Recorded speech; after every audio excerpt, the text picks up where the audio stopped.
The first thing you notice as a macaroni dryer in 1880s Naples is the warm flour dust resting on your sleeves, while long yellow strands wait beside you for their measured journey into the open air.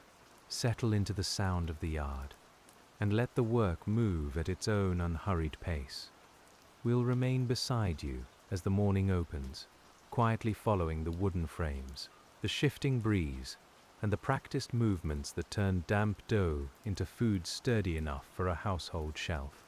The day begins before the sun has cleared the eastern roofs, when the stones beneath your shoes still hold a little of the night's coolness. From a nearby doorway comes the low wooden groan of machinery, followed by the soft scrape of a broom gathering yesterday's semolina from the floor. You smell wheat, damp rope, old timber, and the faint mineral breath of the sea, all folded together into the familiar air of Naples. Your drying yard isn't large, and no part of it was designed by an architect with elegant plans spread across a table. It occupies whatever space can be used, between pale walls marked by weather, beneath washing lines, and beside a lane where carts pass slowly enough to raise only a little dust. The arrangement may look odd to someone arriving for the first time, yet every pole, hook, rail, and patch of shade has found its place through years of patient adjustment. In 1880s Naples, macaroni is more than a single shape, though strangers often use the word as if every piece of pasta were the same. There are long, hollow tubes, shorter lengths, thin strands, broad ribbons, and small forms intended for broth, each requiring its own handling after the dough leaves the press. Your work begins where shaping ends, at the quiet moment when softness must become strength without becoming brittle. The dough reaches you pale gold and slightly warm, made from hard durum wheat ground into coarse semolina, then mixed with water until it becomes firm enough to hold a shape. It isn't soft like bread dough, and it carries little of bread's yielding spring beneath the fingers. When you touch a fresh strand, it feels smooth and dense, with a faint dampness that tells you how carefully the next hours must be managed. Too much sun at once can harden the surface, while moisture remains trapped inside, leaving a piece that may split later when nobody is watching. Too little moving air can allow the strands to sag, cling, or sour, and a sudden humid turn may undo much of the morning's progress. So you don't simply place macaroni outdoors and wait, because drying is a conversation with weather, and weather around Naples speaks in many voices. You begin by checking the sky above the roofs, where the first blue is washed with a thin layer of pearl grey haze. The sea breeze hasn't arrived yet, though you can sense the promise of it in the coolness moving along the lane. A gull calls somewhere beyond the buildings, a donkey shifts against its harness, and the drying frames answer with small wooden creaks as you test their steadiness. Each frame has been made to fit a particular corner, which is one reason the yard seems so irregular and quietly ingenious. One is tall enough to catch air above a wall, another is narrow enough to stand beside a doorway, while several short racks can be moved whenever the sun crosses the paving stones. Nothing is wasted, including the thin triangle of morning light that rests for less than an hour beside the southern wall. You lift a wooden pole and feel its worn grain settle into your palms, smooth in the middle from thousands of similar mornings. It's lighter than it appears, though carrying it evenly requires both hands and a slow step, especially after fresh pasta has been draped across it. The wood bears faint marks where wet strands once touched, leaving pale rings and narrow shadows that no amount of scrubbing has entirely removed. Inside the workroom, the shaped pasta emerges in steady intervals, and you time your movements to the pace of the men tending the press. The machinery is driven by muscle, a turning wheel, or some combination of simple force and practiced leverage, depending on the size of the workshop. You hear the press complain softly beneath its load, then relax, then complain again, producing a rhythm as dependable as the breathing of a sleeping house. The longest strands must be supported before their own weight stretches them unevenly. So you bring the pole close and receive them while they're still pliable. Your fingers separate any strands that touch, using a light motion that barely disturbs their smooth surfaces. You don't pull or hurry, because a small mark made now will remain after drying, preserved like a memory inside the finished pasta. When the row is even, you carry it into the yard, turning your shoulders slightly to pass through the narrow doorway. The lower ends sway near your knees, and the fresh strands smell clean and faintly sweet, like grain warmed beneath a linen cloth. Sunlight finds them as you emerge, deepening their color from cream to a soft honeyed yellow, and for a moment, the entire pole seems dressed in silk. You place it upon the first rack, where the early air can reach both sides without the heat becoming harsh. The strands hang with just enough space between them, and you move along the row, opening small gaps with the side of one finger. This simple adjustment may occupy much of your attention, though by now your hands understand the distance almost without thought, guided by an old and comfortable measure. We can linger here while the yard fills, because nothing about the morning asks us to rush. One pole follows another, and each is carried, balanced, settled, inspected, and left beneath the growing light. The repetition quiets the mind, while the body keeps count through familiar effort, remembering which rack is full and which corner still holds a little useful shade. Outside the gate, Naples is becoming louder, though the sounds reach you softened by walls and hanging pasta. A vendor calls from the street, stretching a few ordinary words into a tune, while iron-rimmed wheels knock gently across uneven stones. Somewhere above, a shutter opens, and water splashes into a basin, carrying with it the scent of soap and damp linen before the wheat smell gathers around you again. The city's closeness is part of the work, not an interruption to it, because macaroni drying has learned to fit itself among homes, workshops, courtyards, and roads. Space is precious, and every open patch belongs to several purposes across a single day. Your racks may occupy a lane in the morning, retreat toward a wall at midday, and return to the open stones when the afternoon breeze begins to strengthen. This shifting arrangement appears peculiar only until you've watched the light move once across the yard. Then you understand that the frames aren't scattered without reason, because each one is waiting for a particular hour.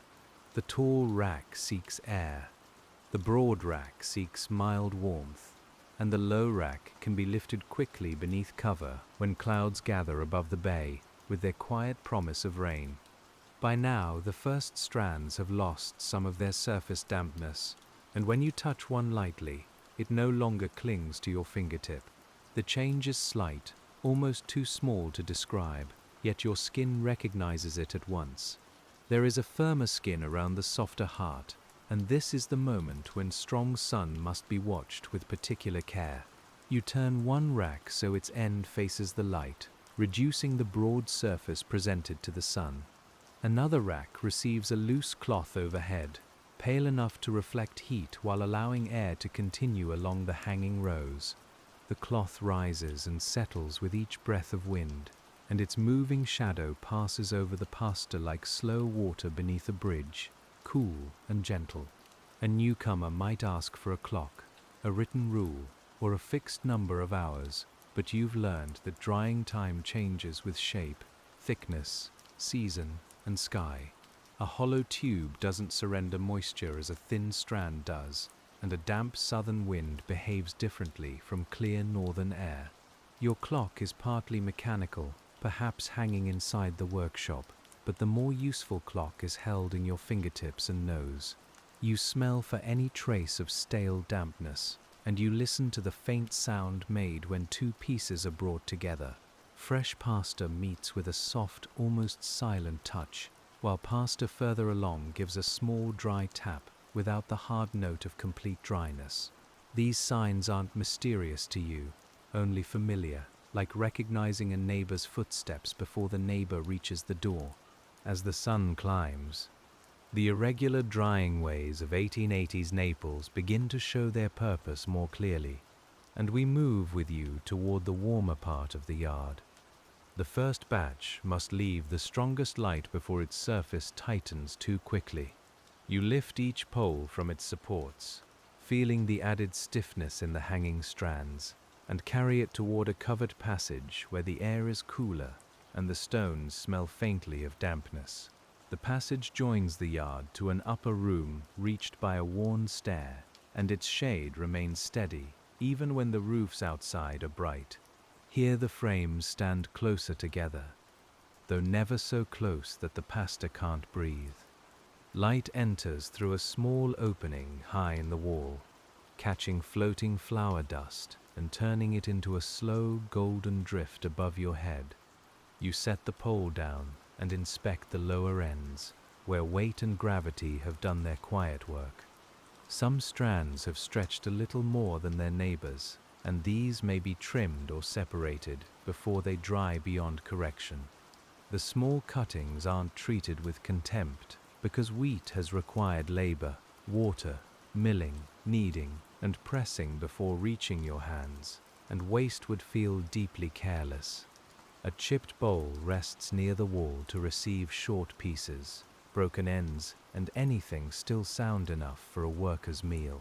Later, they may be boiled and eaten with a little cheese, oil, or whatever the household can spare, their uneven lengths making no difference to hunger. The bowl gradually fills with pale curves and short tubes, a modest record of the morning's necessary corrections. Your own breakfast has been wrapped in cloth and placed where flour can't settle too thickly upon it. There is bread, a small piece of cheese, and perhaps a dark handful of olives, salty enough to sharpen the simple meal. You eat standing near the doorway, where shade cools the back of your neck, while warm air touches your face, and the contrast feels quietly pleasant. The water in your cup tastes of earthenware and the cool room where the jug was kept. You drink slowly, listening as the workshop continues behind you, the press turning and the workers speaking in brief phrases shaped by long familiarity. Their voices don't need to carry far, because everyone knows the sequence, and most instructions are contained in a glance, a lifted hand, or the position of a waiting pole. In a large business, tasks may be divided among several workers, with one mixing, another kneading, another managing the press, and others carrying or drying. In a smaller workshop, the boundaries soften, and you may move between jobs whenever a pair of hands is required. Still, the drying yard remains your usual province, the place where weather meets production, and where patient attention protects the morning's labor. You notice details other workers have no reason to notice, such as the patch of moss that darkens before humid weather, or the hinge that squeaks when air arrives from the sea. You know which wall releases yesterday's heat after sunrise, and which roof casts its shadow earlier in autumn. This knowledge isn't written down, yet it fits the yard with the precision of a tool shaped for one particular hand. Even the color of the sky above Vesuvius offers a quiet suggestion, though you never treat any single sign as certain. A clear outline may accompany dry air, while haze can soften the mountain until it seems made from blue smoke. You glance toward it when the surrounding roofs permit, then return to the pasta, trusting several modest signs rather than one grand prediction. The macaroni itself keeps changing beneath your attention, and the transformation is gentle enough to escape anyone passing quickly through the yard. Its surface grows duller, losing the slight shine of fresh dough, while the long forms hold straighter lines. If you bend a test piece, it resists before yielding, and the pressure travels along your fingertips as a quiet message of progress. Drying must continue inward, not merely across the surface, so the pasta often moves between warmer and cooler places instead of remaining beneath uninterrupted sun. A strong outer shell around a moist center may crack, warp, or keep badly once packed. The odd procession through yard, passage, upper room, shade, and open air is therefore a practical answer to the unequal movement of moisture. You don't explain it with the language of modern laboratories, and you don't need to. You know that water leaves slowly, that heat can hurry it beyond wisdom, and that thick pieces demand patience. Generations of pasta workers have learned through broken batches, damp batches, and good batches, refining motions until the correct response feels less like a calculation than a settled habit. One rack stands on wheels fashioned from wood, allowing it to be drawn beneath an overhang without unloading the poles. Its wheels bump softly across the stones, and you guide the frame by pushing one upright while watching that nothing brushes the wall. The device isn't graceful, but it saves time when a brief shower arrives, and its ungainly shape possesses the honest beauty of something made because it was needed. Another frame folds against itself when empty, using simple joints and pegs that can be loosened by hand. During a busy period, it opens across the yard, like a many-armed creature, yet at night it occupies scarcely more room than a door. You check one peg now, pressing it deeper with your thumb, and the whole structure becomes steady beneath the hanging weight. These arrangements are among the ways that fit, not through elegance alone, but because Naples provides narrow spaces and changing conditions that reward flexible equipment. A rack too large for the doorway is useless, however much pasta it might hold. A pole too long for one worker to turn safely becomes a burden, and so every measurement returns to bodies, walls, corners, and the daily weather. By midday, the work changes as the light becomes whiter and the sea breeze finally reaches the yard, moving through it with the scent of salt and sun-warmed stone. This is the bridge between the first drying and the slower hours that follow. We move with you into the shade, where the prepared poles wait to be examined, rearranged, and carried toward air that's cooler, but still alive. The breeze enters unevenly, slipping first through the gate, then curling around a wall and rising toward the higher windows. You can feel its path on the damp skin of your forearms. A hanging cloth stirs near the passage. A loose strand of rope taps wood, and the pasta responds without visible movement as fresh air passes around every surface. You shift the thicker tubes toward the strongest part of this current, leaving thinner strands where the movement is mild. The adjustment requires several journeys, each one made with the same balanced grip and measured turn through the doorway. Your shoulders have warmed from lifting, while the wooden poles have grown warm too, carrying the smell of sun, flour, and the faint resin held within their grain. Some pasta is dried while hanging, and some shapes rest on trays, cloths, screens, or broad shallow frames. The smaller pieces can't be draped like strands, so you spread them where air reaches from above and, when possible, below. Your palm moves over them without pressing, distributing them into a single loose layer that makes a dry whisper against the woven surface.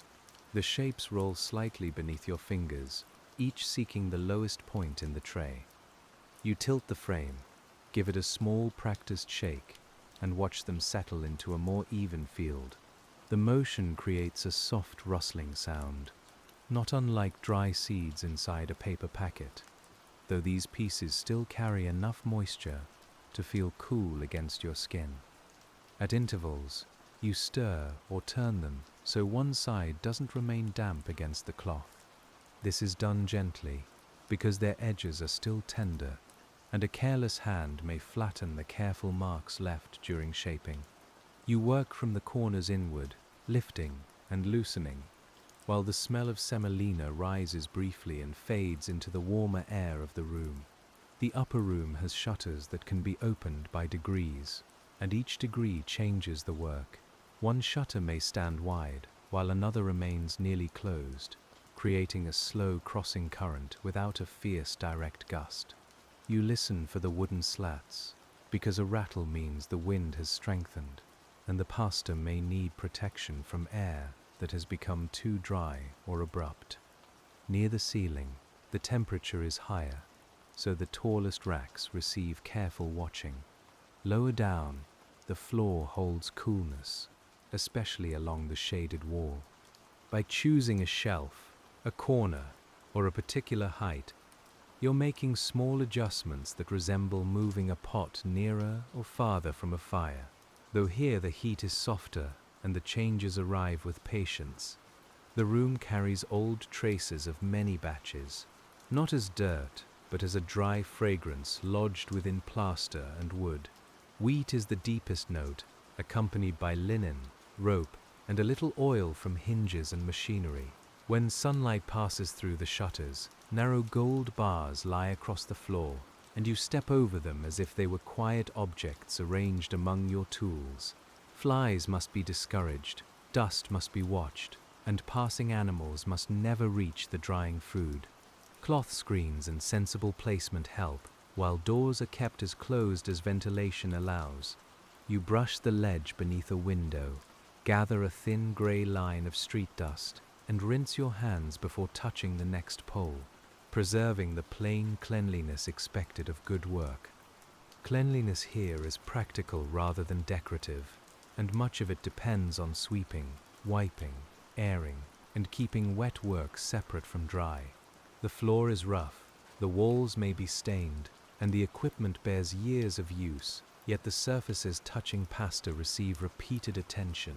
Your cloth becomes pale with flour, and when shaken outside, it releases a cloud that drifts briefly through the sun before vanishing. There is comfort in this maintenance, because every cleaned tray returns ready, every checked peg prevents trouble, and every neatly coiled rope saves fumbling later. Repetition doesn't make these actions empty. Instead, it gives them a calm place in the body, so your hands complete one small duty, while your thoughts loosen and wander toward the bells, sounding beyond the roofs. The bells don't tell you the condition of the pasta, but they divide the broad day into familiar portions. Their tone reaches the upper room, softened by distance, blending with the dull knocks of the press and the murmuring city below. You pause only long enough to recognize the hour, then turn a tray toward the window, placing its thicker pieces nearer the moving air. In the lane, children pass beneath the racks when space allows, watched by adults who know that play and work must share the neighborhood without spoiling either. A bull would be unwelcome near the hanging strands, yet a quiet errand causes no concern. The macaroni belongs to ordinary life, and its drying is woven among meals, washing, deliveries, conversations, and the long domestic rhythm of Naples. People passing may glance at the rows and judge the day's production by their number. They see abundance where you see stages, because one rack is fresh, another is surface dry, and another is approaching the firmer condition required before resting indoors. To an untrained eye they appear alike, all pale gold beneath the light, but your fingers find the difference within a single touch. You select one strand from the earlier batch and hold it between thumb and forefinger, feeling the coolness that lingers inside despite its dry surface. When gently bent, it curves without immediately breaking, showing that moisture remains within. You return the strand to its companions, and the entire row continues its slow exchange with the surrounding air, minute by minute, without any need for force. A drying day may extend beyond a single day, particularly for thicker forms, because preservation asks for more than outward firmness. At evening, the pasta can be brought into a protected place, allowed to rest, and returned to suitable air later. This alternation permits moisture within the piece to spread more evenly, softening the difference between a dry exterior and a damper center. Rest is therefore part of the process, just as surely as sun and wind. Nothing visible happens while the poles stand in a dim room. yet the pasta is still settling toward balance. You understand this without impatience, because work often continues most usefully when hands withdraw, doors close, and time is allowed to move through the material at its own pace. For now, however, the day remains bright, and another fresh batch waits beside the press. You descend the narrow stair, resting one hand on the wall, where generations of flowery palms have softened the plaster. The lower room grows warmer as you approach, and the scent of damp dough deepens, accompanied by the steady wooden complaint of machinery carrying on with its cycle. The next forms are broad and more awkward to hang, requiring shorter lengths and wider spacing. You examine the first few as they arrive, checking that their hollow centers remain open and their walls haven't folded together. A blocked tube may cook unevenly later, so you ease one open with a slender, smooth tool, turning it gently until the shape returns without a visible scar. The correction is small, and nobody eating the finished macaroni will know that your hand intervened. Much of the craft disappears in this way, leaving only pasta that stores well, cooks evenly, and reaches the bowl without calling attention to the labor behind it. There is a quiet satisfaction in such hidden success, the kind that asks for no witness beyond the trustworthy feel of a finished piece. You lay these shorter tubes across a mesh frame rather than draping them, since their weight and width make hanging less useful. The mesh has been stretched taut within a wooden border, and it gives slightly when the batch settles. Through it, air reaches the underside, while the raised frame keeps the pasta away from stones that are warm, dusty, and occasionally crossed by the shadow of a passing cat. The cat knows better than to leap onto the trays, though it watches from a ledge with narrowed eyes.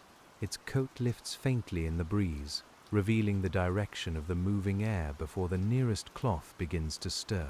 You follow that small sign, turning the mesh frame by a quarter turn, and the new position catches a cooler stream winding from the gate toward the shaded passage. Such observations make the work feel companionable, as though the whole yard participates in drying. Cloth, fur, smoke, leaves, and loose rope all reveal movements too subtle to see directly. You don't require a polished instrument when the ordinary world is already offering signals, and we can remain here beside you, learning to notice them without lifting the day above its gentle murmur. The sun rests high over Naples now, whitening the walls and shrinking shadows beneath the frames. Heat gathers in the paving stones, so you avoid placing fresh pasta too close to them, especially where reflected warmth rises between buildings. Your sandals scuff across the gritty surface, and each step releases the dry smell of dust before the stronger wheat fragrance closes around you once more. Awnings are lowered over the most exposed section, their heavy cloth rolling down with a muted flap and a soft groan from the rope. Beneath them, the light turns amber, and the hanging macaroni loses its sharp gleam. Your eyes relax in this shade, while the air remains warm enough to draw moisture slowly from the thicker pieces without sealing their outer surfaces too quickly. You test the knots holding the awning and feel coarse hemp press into your fingers. The rope has stiffened with sun and age, though its inner fibers remain dependable. A loose end receives another turn around the cleat, then you pull until the cloth lies steady, leaving just enough freedom to rise slightly when the breeze travels under its edge. The arrangement creates a temporary room without walls, open to air but sheltered from fierce light. This is another fitting way, made from simple things that can be shifted as conditions change. By evening, the awning may be rolled away, allowing cooler air to pass freely, while tomorrow it may be angled differently if the sky carries haze or the wind comes from another quarter. No two drying days are identical, yet they're close enough to build a reassuring routine. You begin with cool air, follow the sun, seek shade, welcome the sea breeze, and prepare for the dampness of evening. Within that broad pattern, countless small choices occur, each one quiet and reversible, like moving a chair nearer a window or drawing a curtain against afternoon glare. The press slows for a time, and the workshop enters its midday lull.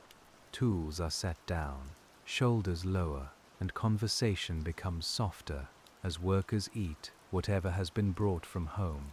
You sit on an overturned crate near the passage, where the stones remain cool, and stretch your fingers until the faint stiffness leaves each joint in a warm, gradual release. Your meal is simple, though hunger gives it depth, and the cheese has softened slightly in the heat. A crumb falls onto your sleeve, joining the flour already there, while olive brine leaves a bright taste on your tongue. From somewhere nearby comes the scent of tomatoes cooking with oil, drifting across the yard in slow waves that mingle strangely well with dry wheat and sun-warmed wood. You don't sleep, because the pasta still requires attention, but the pause lets the day widen around you. A fly circles in the shade, the cat washes one paw, and distant voices rise and fall beyond the walls. The awning breathes above the racks, lifting, settling, and lifting again, while every hanging strand continues drying in near silence. After eating, you wash your hands and return to the upper room, where the resting batches have changed almost imperceptibly. The air feels cooler against your face after the yard. You open one shutter, another finger's width, and a narrow current moves through the room, carrying the faint salt smell of the bay toward the opposite wall and the waiting macaroni. Now you begin the slower inspection, pole by pole and tray by tray, without expecting every piece to be ready together. Some are moved higher, some lower, and some return to the filtered light beneath the awning. The process resembles tending many quiet sleepers, each requiring a slightly different covering, position, and measure of air before the long rest can continue comfortably. You lift the nearest pole from its brackets and carry it toward the stair, taking care that the lower ends don't brush the wall. The macaroni has become lighter since morning, though the difference is spread across many strands and felt more clearly by your arms than your eyes. At the bottom, you turn toward the shaded yard, where the cloth awning gives each pale row a mellow, honeyed color. The afternoon air has a fuller warmth now, gathered from roofs, plaster, paving stones, and the busy rooms behind them. It touches your cheeks like cloth left near a stove, then cools whenever the breeze reaches through the gate. You place the pole where that alternating current can pass around it, allowing warmth and coolness to take turns rather than demanding that either one complete the work alone. This alternation matters most while the center remains moist, because a thick piece needs time for its hidden water to move outward. If the surface dries too suddenly, it tightens around the softer part and may form fine cracks when the strand is bent or packed. You watch for those pale lines near the ends, where drying proceeds fastest, and adjust the rack whenever the outer skin begins to feel too rigid. A small cracked piece lies on the inspection table, kept there as a quiet lesson rather than thrown immediately into the bowl. Its break reveals a faint difference between the dry rim and the darker inner core. You run one fingertip across the edge, feeling how the surface crumbles while the center still yields, and the contrast tells you more than any spoken instruction about the need for patience. The older worker who first showed you this test didn't offer a long explanation, because the broken strand made the lesson plain. He placed it in your palm, pressed your thumb across the center, and waited until you noticed the difference for yourself. Now you repeat the same test when conditions change, and perhaps another pair of hands will learn from your quiet example in the same way. Knowledge passes easily through a macaroni workshop, because everyone stands near the material, hearing the same machinery and breathing the same flowery air. A correction can be shown with a turn of the wrist, a better grip, or a slight movement of a shutter. Words help, of course, but much of the craft resides in pressure, timing, and the small bodily memory that grows through repetition. In 1880s Naples, such memory gives order to drying methods that might seem untidy from the street. The racks differ in height, the awnings hang at unequal angles, and poles migrate between rooms with no posted schedule beside them. Yet you know the reason for each movement, and we can see the pattern gradually revealing itself as the afternoon passes through the yard. Fresh pasta occupies the coolest useful light.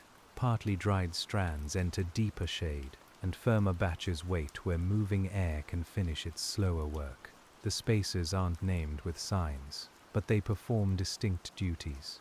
Your feet know which route belongs to each stage, turning left at the press, right beneath the awning, and upward toward the resting room, where the shutters hold a measured gap. Now the press begins again, its wooden and metal parts returning to their heavy rhythm after the midday pause. The sound enters the yard through an open doorway, steady enough to disappear from notice until it stops.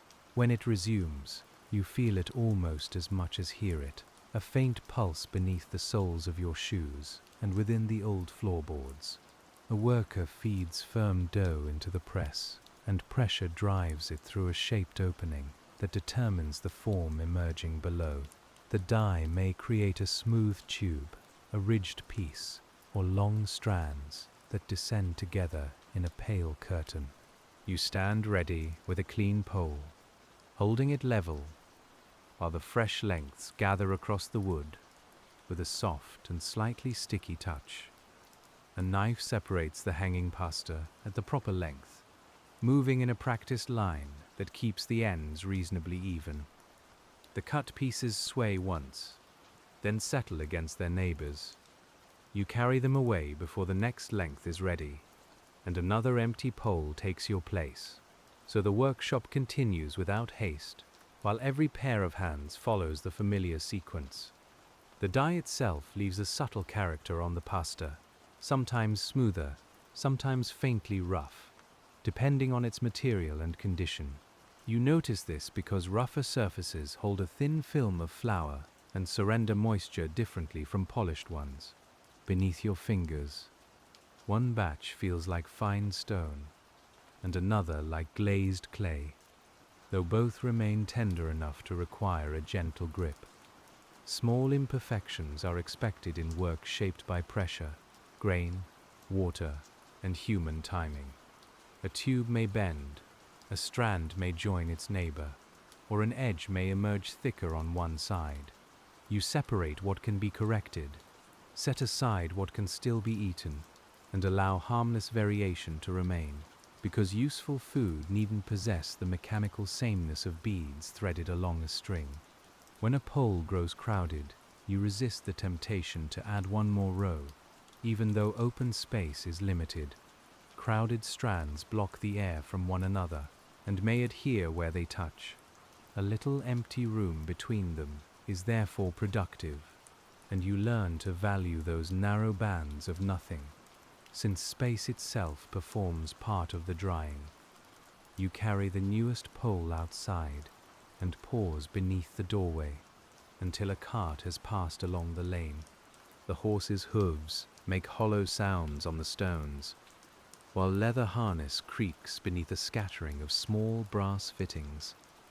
Dust rises behind the wheels, but your yard lies sheltered from most of it, and you wait until the air clears before crossing toward the racks with your load.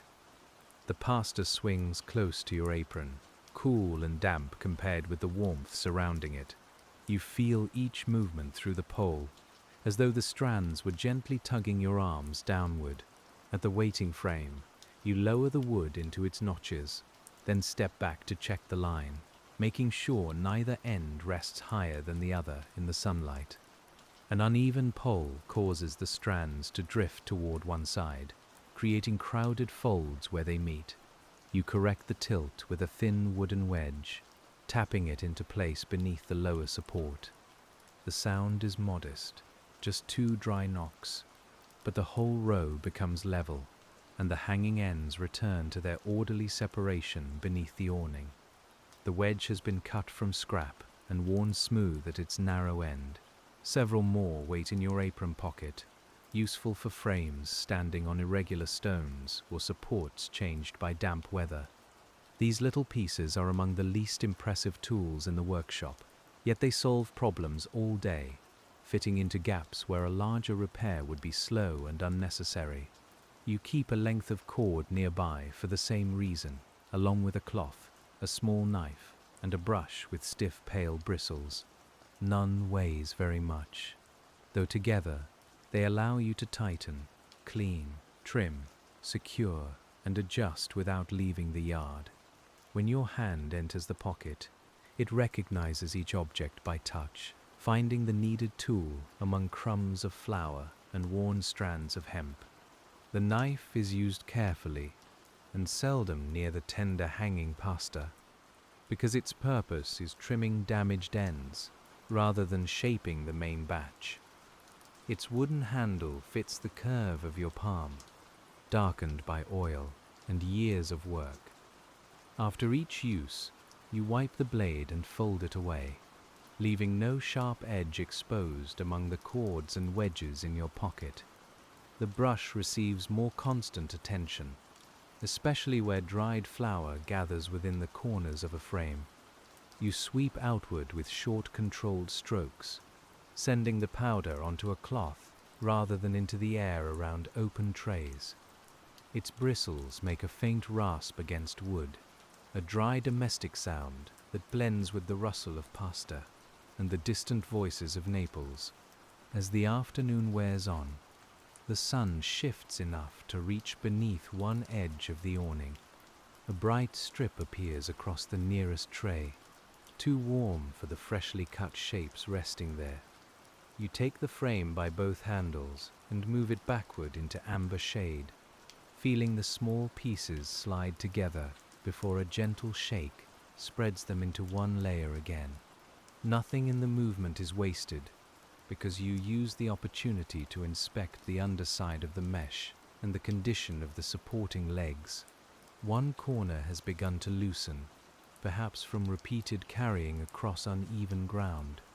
You wrap it with cord for the remainder of the day, drawing the joint firm, and make a quiet note to repair it properly when the racks are empty and the workshop has grown still.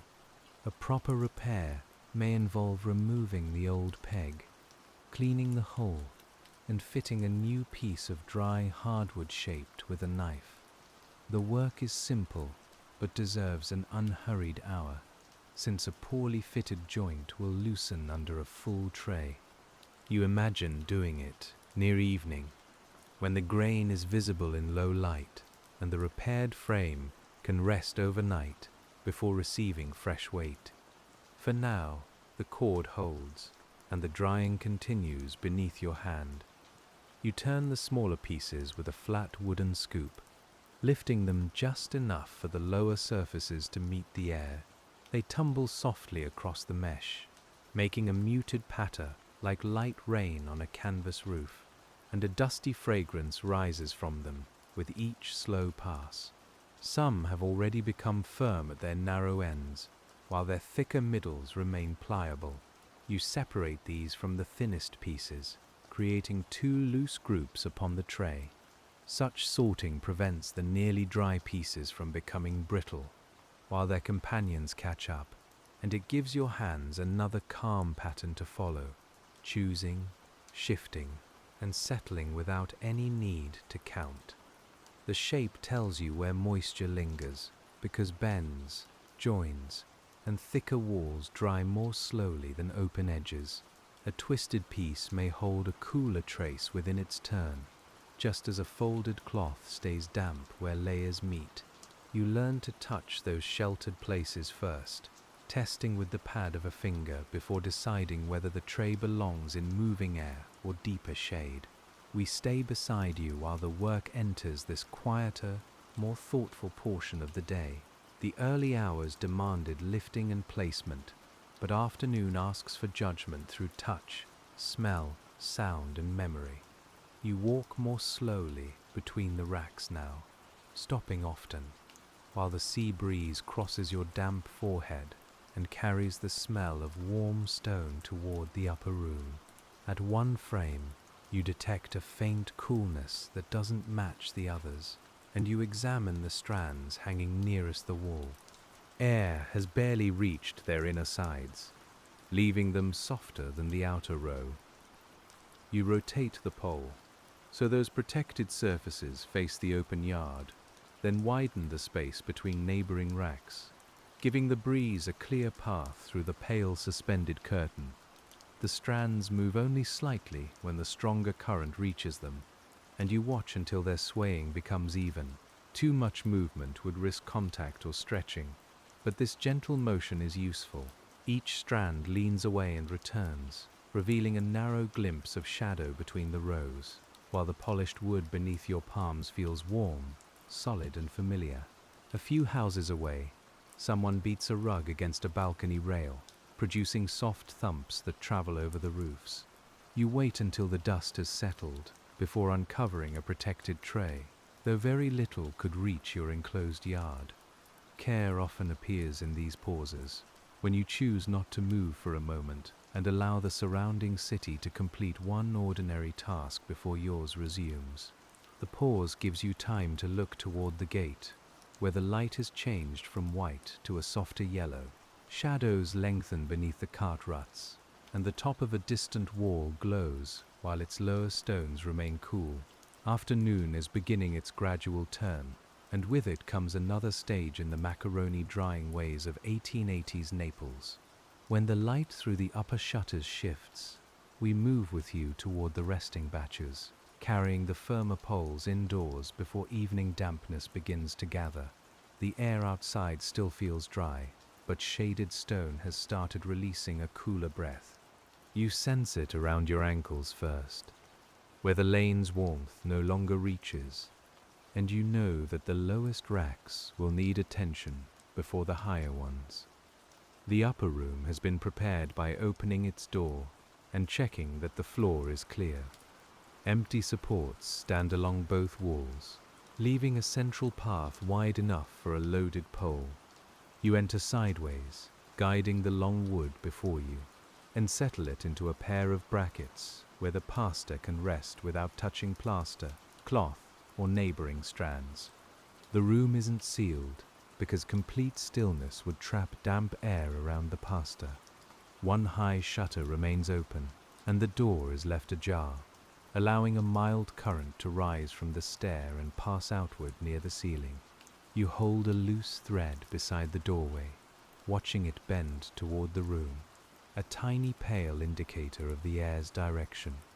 Each pole receives a small place in your memory, arranged by when the batch was shaped and how far its drying has progressed. The freshest evening arrivals remain closer to the moving air, while the older strands rest in steadier conditions. There are no paper labels tied to every support, yet a chalk mark on the frame and the order of placement help you preserve the sequence. You rub the chalk between your fingers, leaving a dry white crescent along the side of your thumb. On the upright, you make a simple sign understood by the other workers, then return the chalk to its ledge. The mark will disappear beneath a damp cloth when the frame is empty, making room for tomorrow's signs without leaving the wood crowded by yesterday's instructions. A barred window looks toward the neighboring roof, where linen hangs motionless in the quieter air. Through it comes the smell of cooking fires, and a brief sweetness from fruit being cut below. These household scents mingle with the dry wheat atmosphere, reminding you that the macaroni will soon leave the workshop and enter kitchens whose sounds you may never hear. Some of it may remain near Naples, carried only a few streets before being boiled in a blackened pot.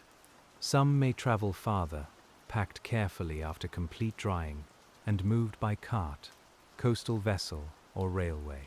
You don't follow those journeys while you work, because your concern remains with moisture, firmness, clean surfaces, and the reliable condition that allows the pasta to travel without spoiling. Drying grants distance to food, Fresh dough belongs to the immediate hour, but properly dried macaroni can wait through days and journeys before meeting water again. This simple transformation gives every careful movement in the yard a wider purpose, though it never feels grand while you're brushing a frame or adjusting a shutter by the width of 2 fingers.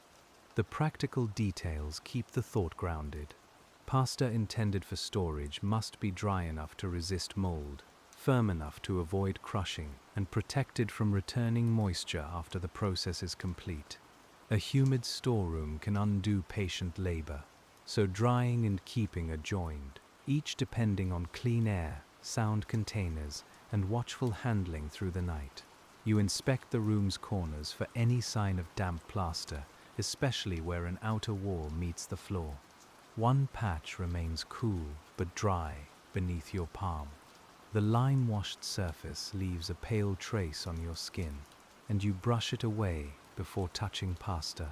Then shift an empty basket so air can move freely behind it and prevent hidden dampness. The baskets are woven from pale reeds, their rims strengthened where hands repeatedly lift them. They aren't used for pasta that still bends, because pressure could deform the shapes, but they wait for batches ready to be carried toward final storage. When empty, they smell faintly grassy, retaining a memory of riverbanks and cut stems beneath the stronger scent of grain. You turn one upside down and tap its base, listening for loose fibers.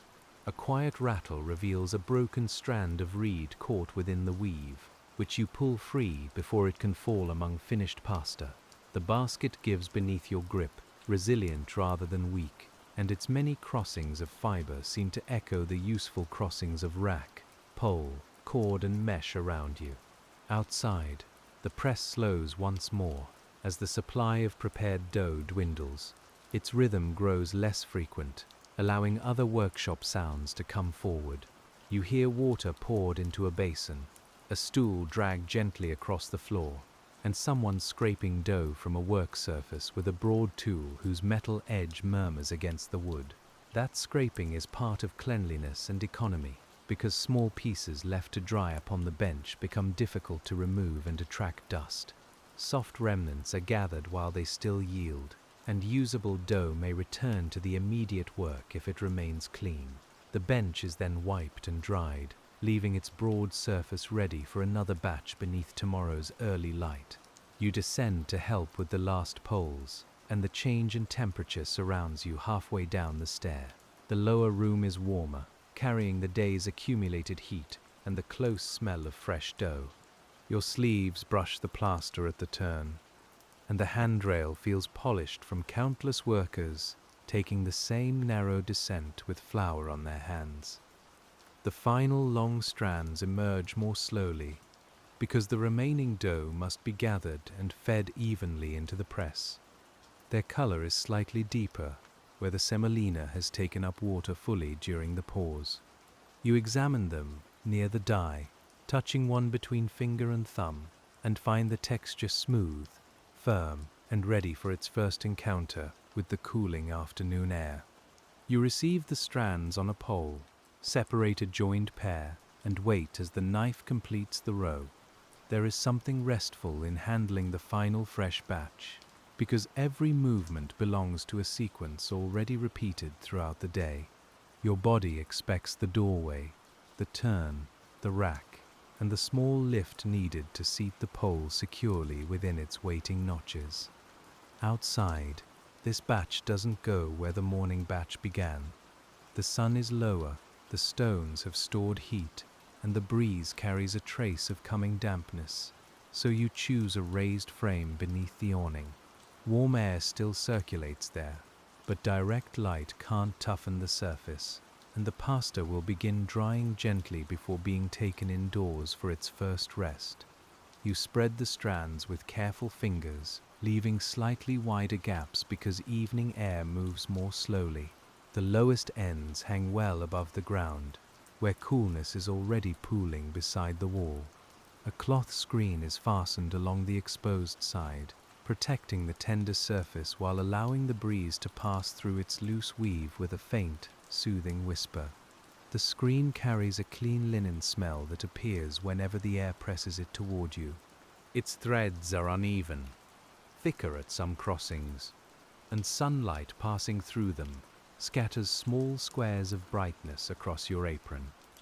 You test the fastening cords, then step aside, allowing the new strands to settle as the whole yard enters the quieter balance between labor and evening.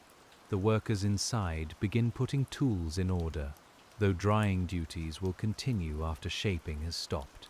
The press is relieved of pressure and cleaned around its openings, where dough can cling in narrow places.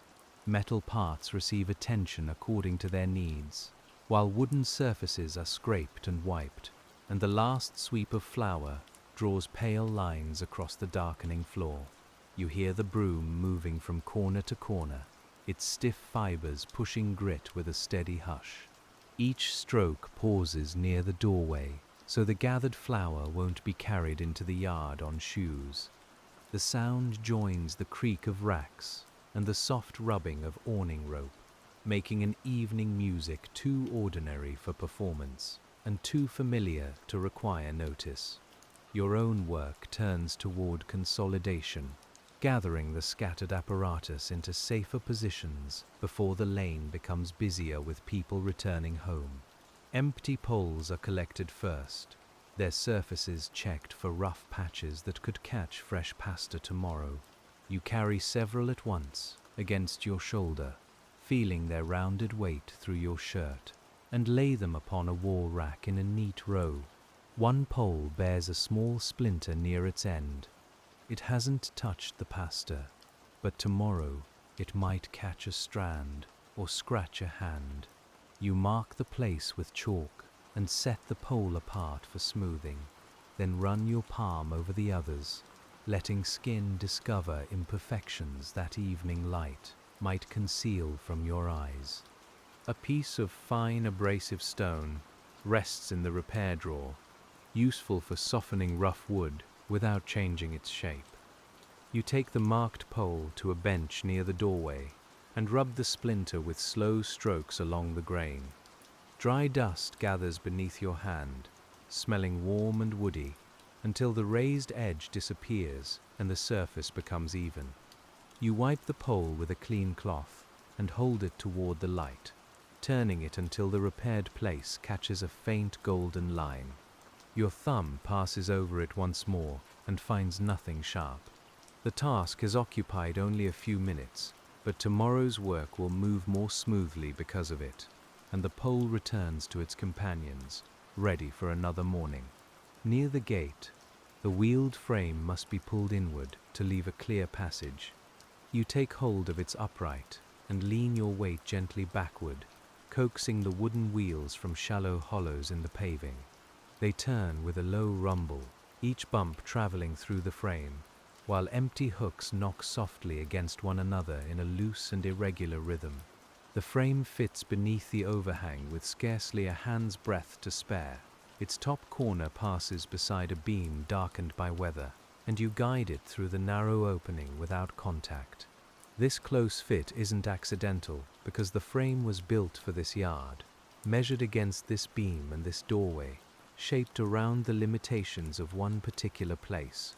Many tools in the Naples macaroni trade possess that intimate relationship with their surroundings.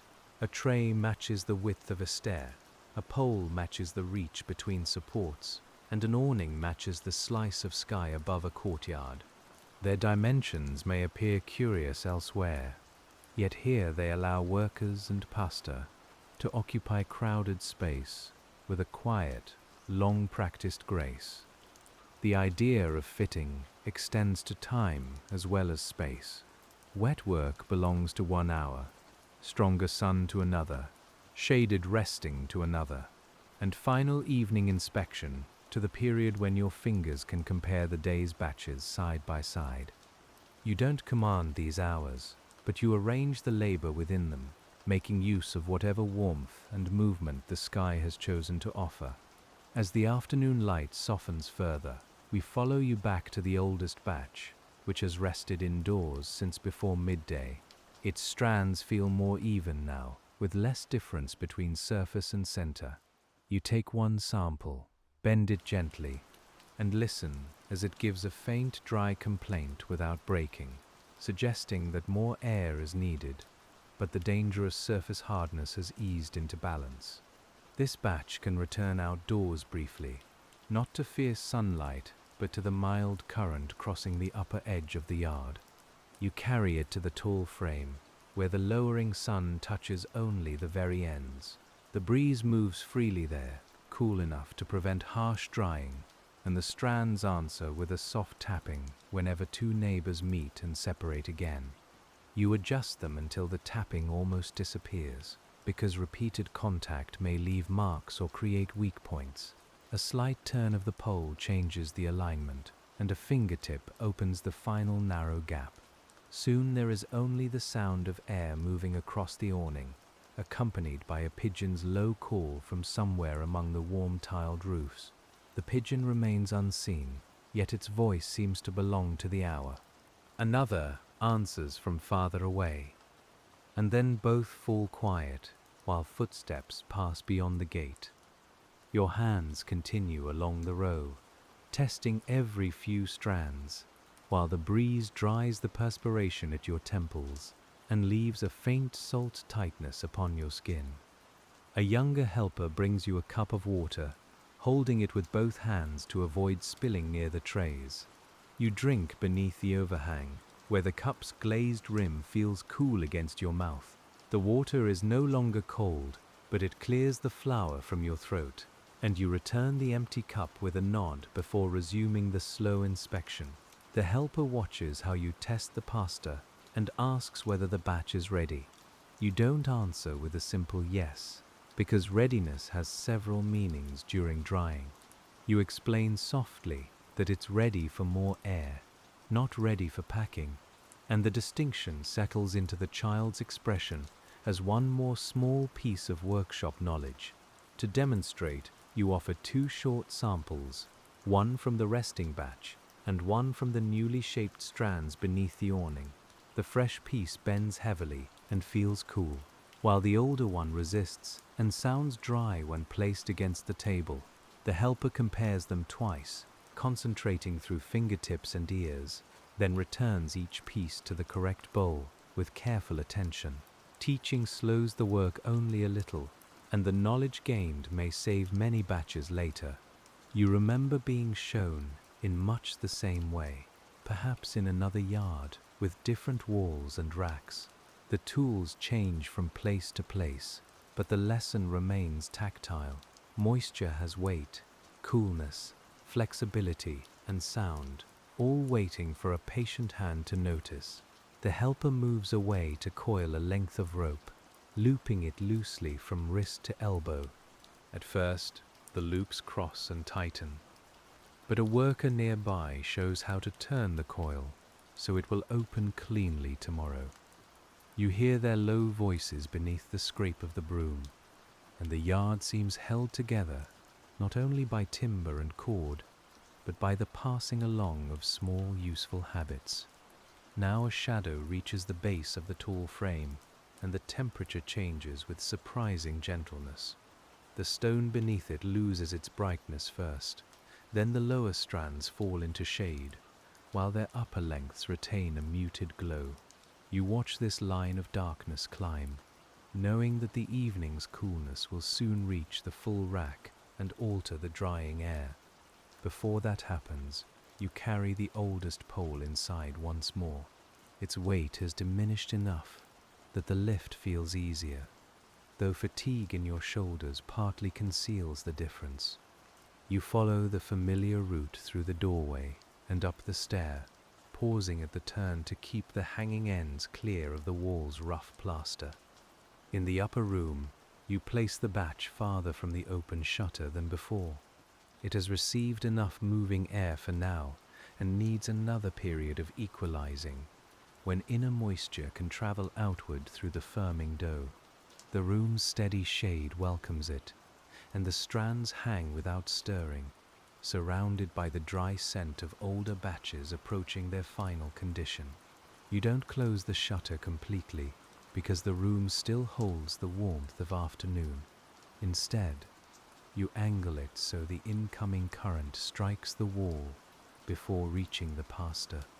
The plaster softens the draft, spreading it through the room, while the slats cast longer shadows across the floorboards and the nearest rack of resting tubes.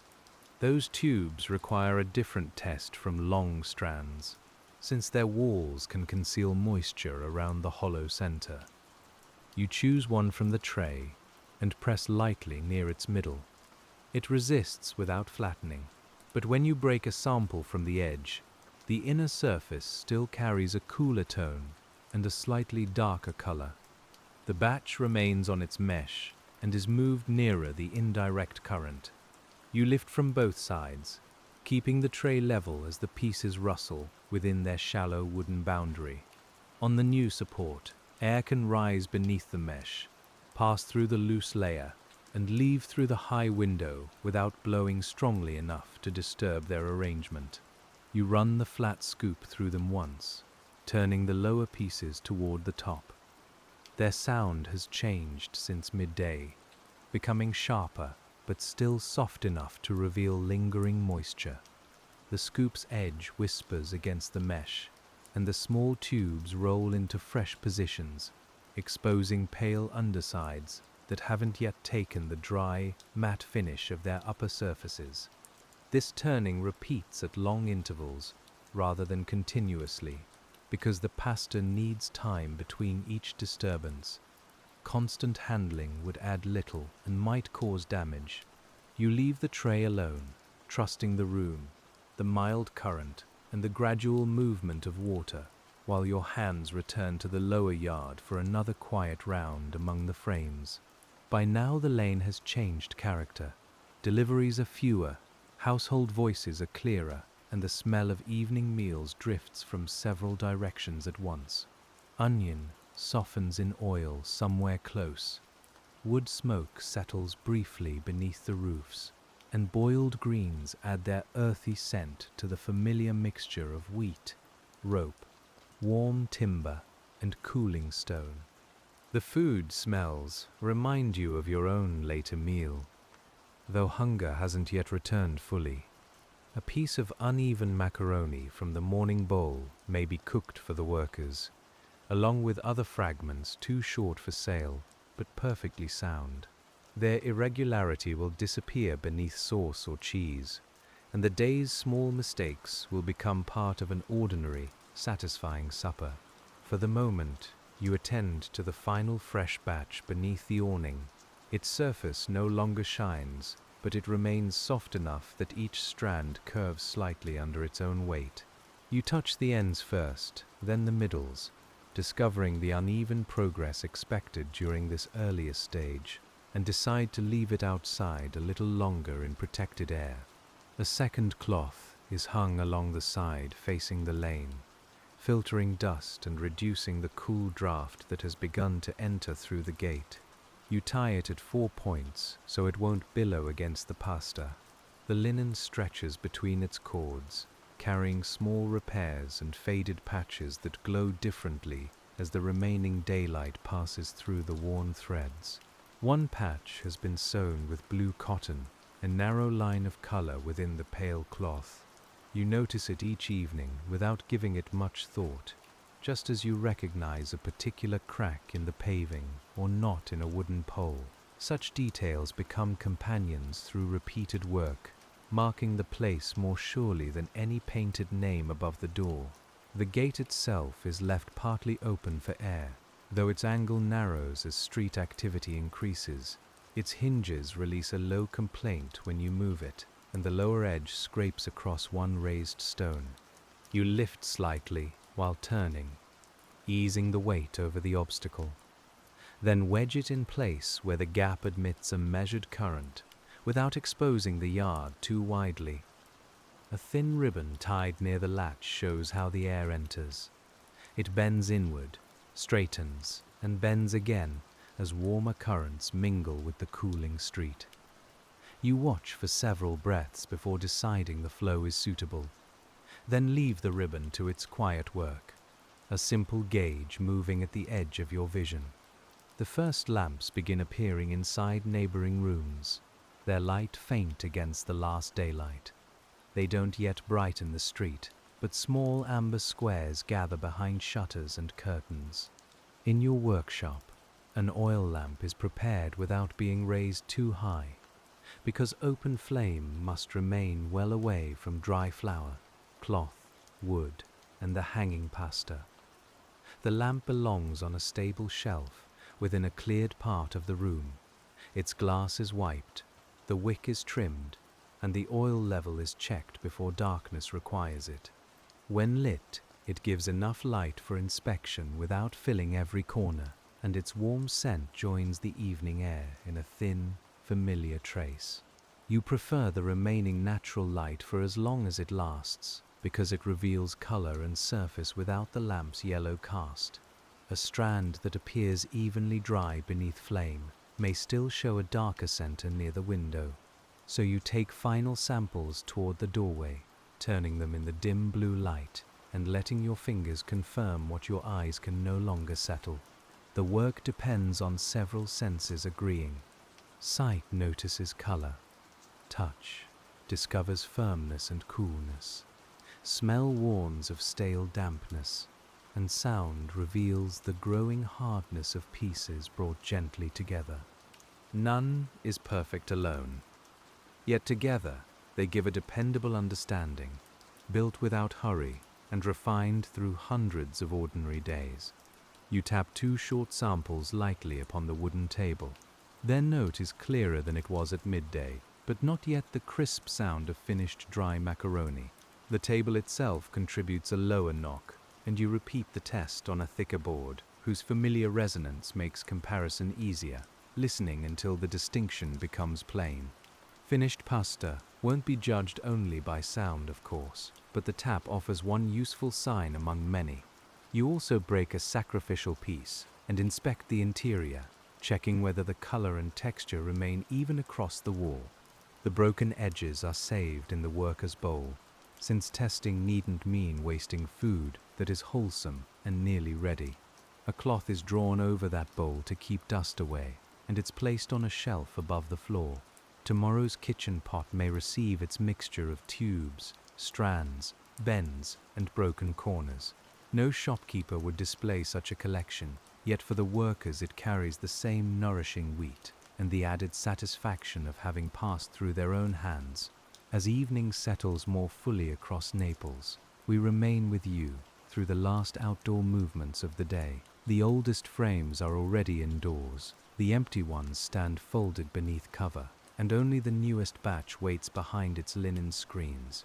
You loosen your shoulders, listen to the breeze at the gate, and prepare to carry those tender strands toward the protected room, where their slow drying will continue through the darkness. They mustn't be crowded among warmer batches, because their moisture will raise the dampness around neighboring pasta. You've left space near the lower doorway, where a mild current passes without chilling the surface too quickly. The poles there stand farther apart, allowing the fresh strands to release their first moisture, while the upper room holds steadier, drier air. You remove the side cloth before lifting the first pole, folding it inward so dust remains trapped on the outer surface.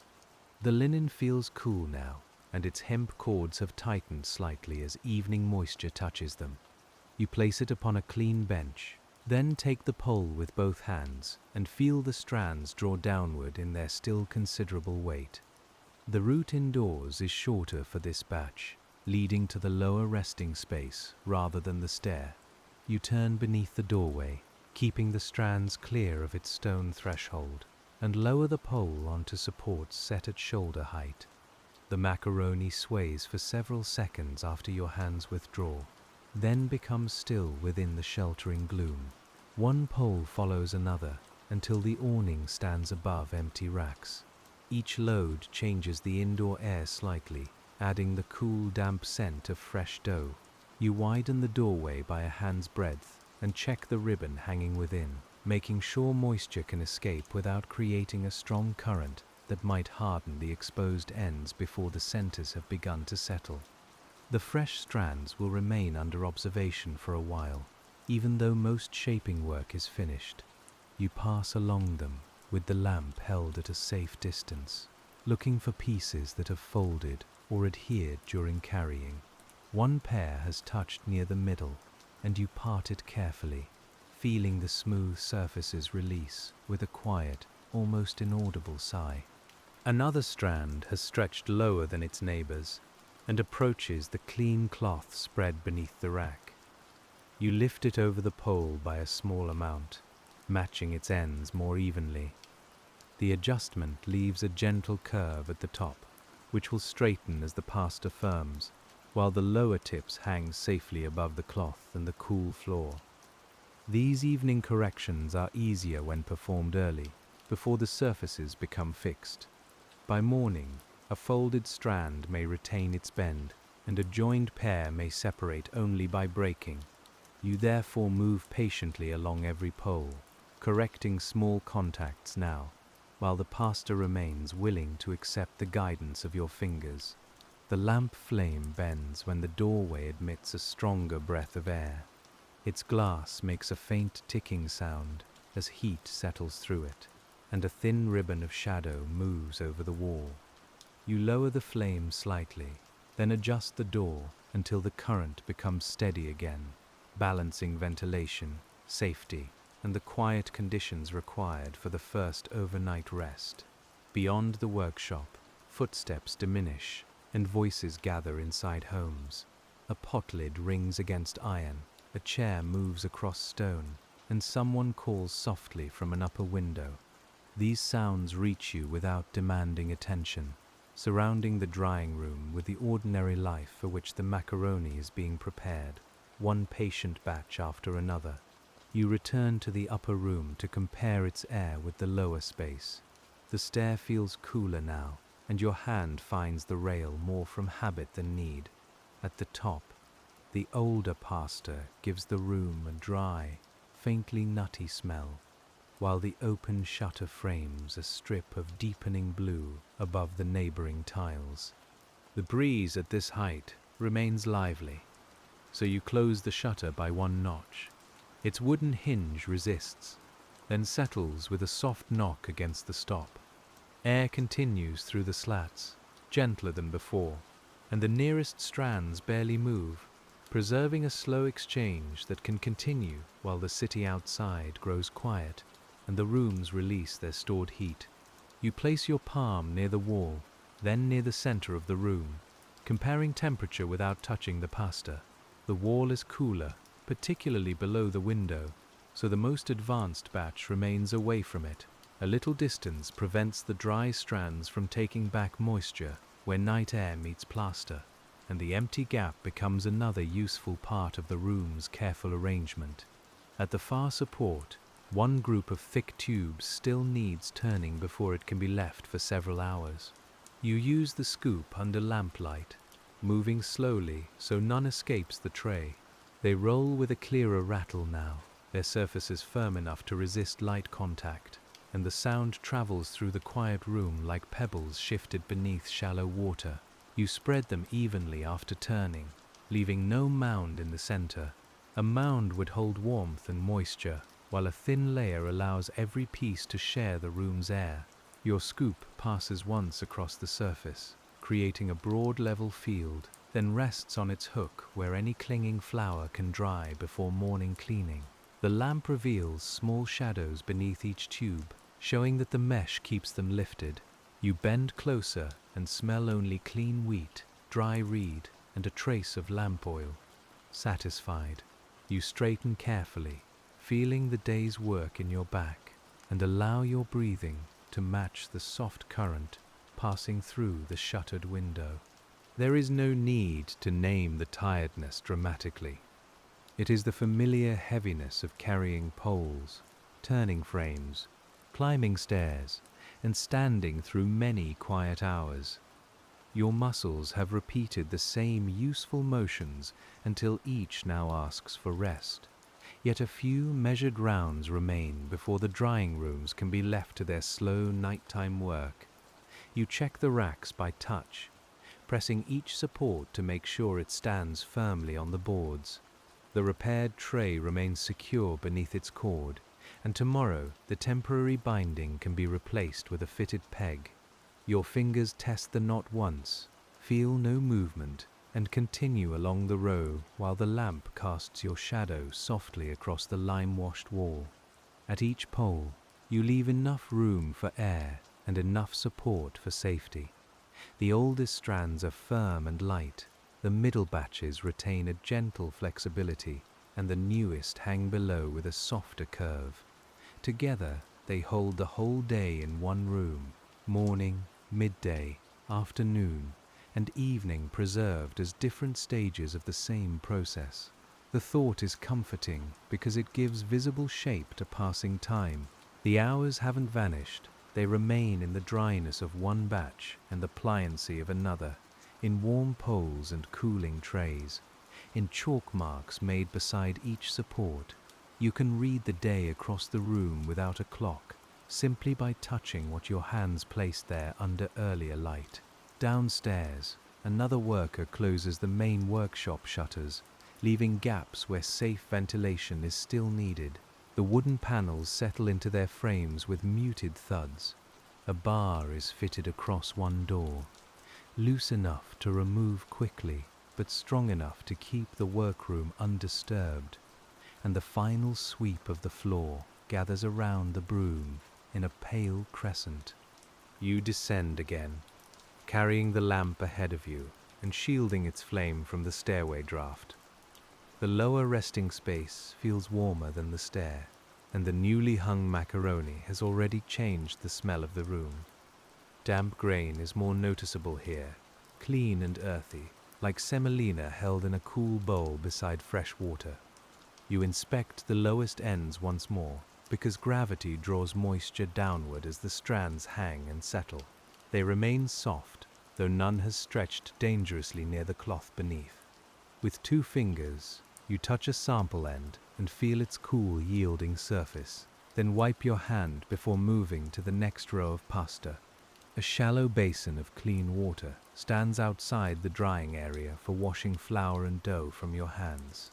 The water has clouded slightly from repeated use, so it's carried away and replaced. Fresh water catches the lamplight, trembling within the earthenware bowl, and its coolness eases your fingers before you dry them thoroughly on a clean cloth. Moist hands have no place among partly dried pasta, since a single careless touch can soften a surface or leave a mark. You rub each finger until no dampness remains, paying attention around the nails and between the knuckles. The cloth's coarse weave catches against your skin, and when you return to the rack, your fingertips feel warm, dry, and ready. A final separation is needed, where 3 strands have drifted together during the move indoors. You begin at their ends and work upward, easing them apart without pulling. The fresh pasta yields gently, each strand returning to its own hanging line, and the narrow spaces between them reopen so air can pass along their full length. You step back and look across the lower room. The poles stand parallel. The cloth beneath them lies smooth, and the doorway admits a quiet stream of air from the yard. Beyond it, the empty frames appear as dark lines beneath the awning, their day's burden removed, their joints and wheels resting until morning. The awning itself can remain lowered for a little longer, protecting the yard equipment from any settling damp. Later, it will be rolled part way, depending on the night air and the need to keep cloth dry. You walk outside and touch its lower edge, finding it cool but not wet, while a faint breeze presses the fabric outward and releases it in a slow breath. Above the roofs, the sky has deepened enough for the first star to become visible between thin clouds. You don't stop to study it, though its small brightness accompanies the last inspection of ropes and frames. The city sounds have softened, and every wooden creak in the yard now seems clearer, as if the tools themselves were settling after the long shift. You loosen one awning cord, guide the cloth upward by a short distance, and secure it again where air can pass beneath without exposing the frames entirely. The rope moves roughly through your palm, leaving a faint line across the skin. When the knot is tied, the cloth hangs evenly, no longer lifting at one corner, and the yard returns to stillness. The narrow gate remains open while you make another round indoors, but it will soon be drawn closer. Its ribbon continues to point inward, showing that cooler street air is replacing the warmth released by walls and stones. This natural movement helps carry moisture away, though too much of it would chill the fresh pasta, so you watch the ribbon's angle with patient care. It flutters more strongly when footsteps pass, disturbed by the small pressure of a body moving through the lane. Then it settles to a gentle lean. You wait for this steadier sign. Move the gate inward by another few inches and wedge it again, leaving an opening no wider than needed for the night's early ventilation. Inside the lower room, the change is soon noticeable. The current becomes softer, and the lamp flame stands upright. The newest strands remain still, their surfaces beginning the long, gradual firming that will continue under repeated checks, while the warmer moisture within them travels outward toward the cooler and drier air. You place a stool near the doorway and sit for the first time since the midday meal. From here, you can see the lower rack, the ribbon near the gate, and the lamp upon its cleared shelf. Sitting is not idleness, because observation belongs to the work, and the next decision depends on how the room settles after the final adjustment of door and shutter. Your feet feel the cool floor through worn soles, while your shoulders slowly release the shape of the carrying poles. Flour has gathered in the folds of your apron and along the seam of one sleeve. You brush it lightly into your palm, noticing its fine dryness against the rougher skin, then place it in the scrap bowl rather than scattering it into the room. Minutes pass without any change requiring action. The ribbon keeps its mild angle, the flame remains steady, and the strands hang apart. You listen to the room as carefully as you listened to the yard, hearing the small settling sounds of wood, the distant closing of a shutter, and the soft brush of cloth moving under the evening air. This period of watching is one of the least visible parts of macaroni drying in 1880s Naples, yet it prevents many small difficulties. A room that feels suitable at sunset may become too damp after darkness, especially when cooler air meets warm walls and moist pasta. By remaining nearby, you can adjust openings gradually instead of discovering an unwanted change at the next full round. You rise and touch the stone near the doorway, finding it cooler than before but still dry. The hanging cloth beneath the strands also remains dry, and no stale scent has entered the room. These modest signs reassure you, though you continue toward the upper stair, carrying the lamp low and keeping its flame safely enclosed behind clean glass. Halfway upward, the temperature changes once again. The upper room has cooled faster because its window faces open air, and the older pasta feels almost neutral beneath your touch, neither warm nor distinctly cool. You test a strand from the middle batch, then another closer to the wall, comparing them until you're satisfied that the room remains evenly tempered. A small difference persists near the shutter, so you exchange two poles, moving the less advanced batch toward the mild current and the drier one farther inward. The task requires several careful turns in the narrow room. Each pole passes close to your shoulder, and the pasta gives a restrained tapping sound before settling into its new place. Changing places like this prevents one corner from determining the fate of an entire batch. Air never moves perfectly through a room, especially one shaped by old walls, beams, and neighboring roofs. You work with these irregularities instead of wishing them away, using them as separate tools: a cooler corner, a drier shelf, a sheltered bracket, a window that can open by a single notch. The room's peculiar shape makes those choices possible. Its ceiling slopes beneath the roof, creating warmer space above one rack and cooler space beside the outer wall. A square room might look more orderly, but this uneven one offers a range of conditions, and your craft consists partly in matching each stage of macaroni to the corner that suits it best. You stand beneath the lowest beam, where countless workers have learned to incline their heads. Its timber smells faintly of dust and old smoke, and one side is polished where shoulders have brushed it over the years. You pass beneath without thought, carrying an empty tray toward the stair, your body fitted to the room as closely as every rack and pole. The empty tray will be cleaned before tomorrow. You take it downstairs, brush loose flour from its mesh, and hold it toward the lamp to inspect the corners.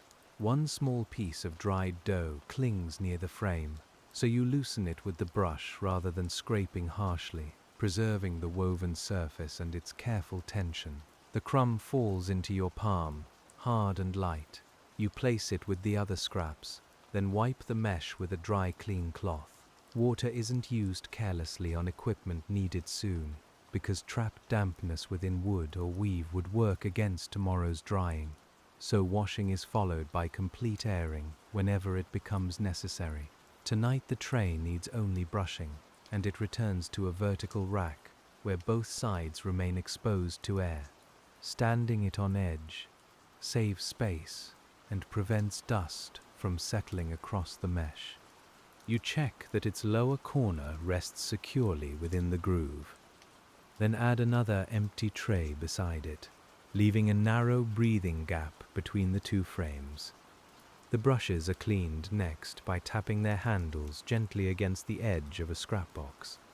Flour falls from the bristles in pale wisps, and you comb out a caught thread with your fingers. Once clean, each brush hangs with bristles downward, keeping its shape and avoiding contact with the bench where damp dough was handled earlier in the day.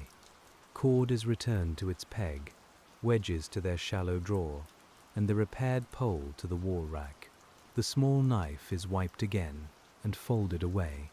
This ordering isn't ceremonial, though it carries a soothing rhythm, because tomorrow's first work will begin in dim light, and every tool should be found where a sleepy hand expects it to wait. The chalk remains beside the upper supports, since more marks may be needed during a late inspection. Its dust still coats your thumb, a pale reminder of the batches arranged above. You rub your hand with a cloth, then pause at the lower room once more, listening for any change in the air before moving toward the gate. The street beyond has cooled enough that its stones carry a darker scent, mineral and faintly damp beneath the cooking smoke. You draw the gate nearer to its frame, reducing the opening to a slim vertical line. Air continues through it, brushing your knuckles when you hold them near, but the current no longer reaches the pasta as a distinct draft. This is the condition you want for the early night, gentle exchange without a forceful chill. You secure the gate, leave the inner doorway partly open, and observe the ribbon until it settles. The lamp remains upright, the cloth screens barely stir, and the lower strands hang in quiet rows, pale against the room's deepening shadow. A worker brings the pot of broken macaroni toward the small cooking area, where water has begun to warm. The pieces from the day's tests and trimmings are added gradually, thick forms first and thin fragments later, so their uneven shapes may finish together. Steam rises with the plain smell of wheat, softening the floury dryness that has surrounded you since dawn. You remain within reach of the racks while the meal cooks. The pot murmurs rather than boils fiercely, and a wooden spoon moves through it at intervals to prevent pieces from settling together. Each stir releases more warmth into the room, so a nearby door is kept between cooking steam and drying pasta, preserving the separate air each task requires. The workers eat from simple bowls, adding what cheese, oil, or sauce is available. Your portion contains long fragments curled among short tubes, none matching, all softened by water after the day spent removing it.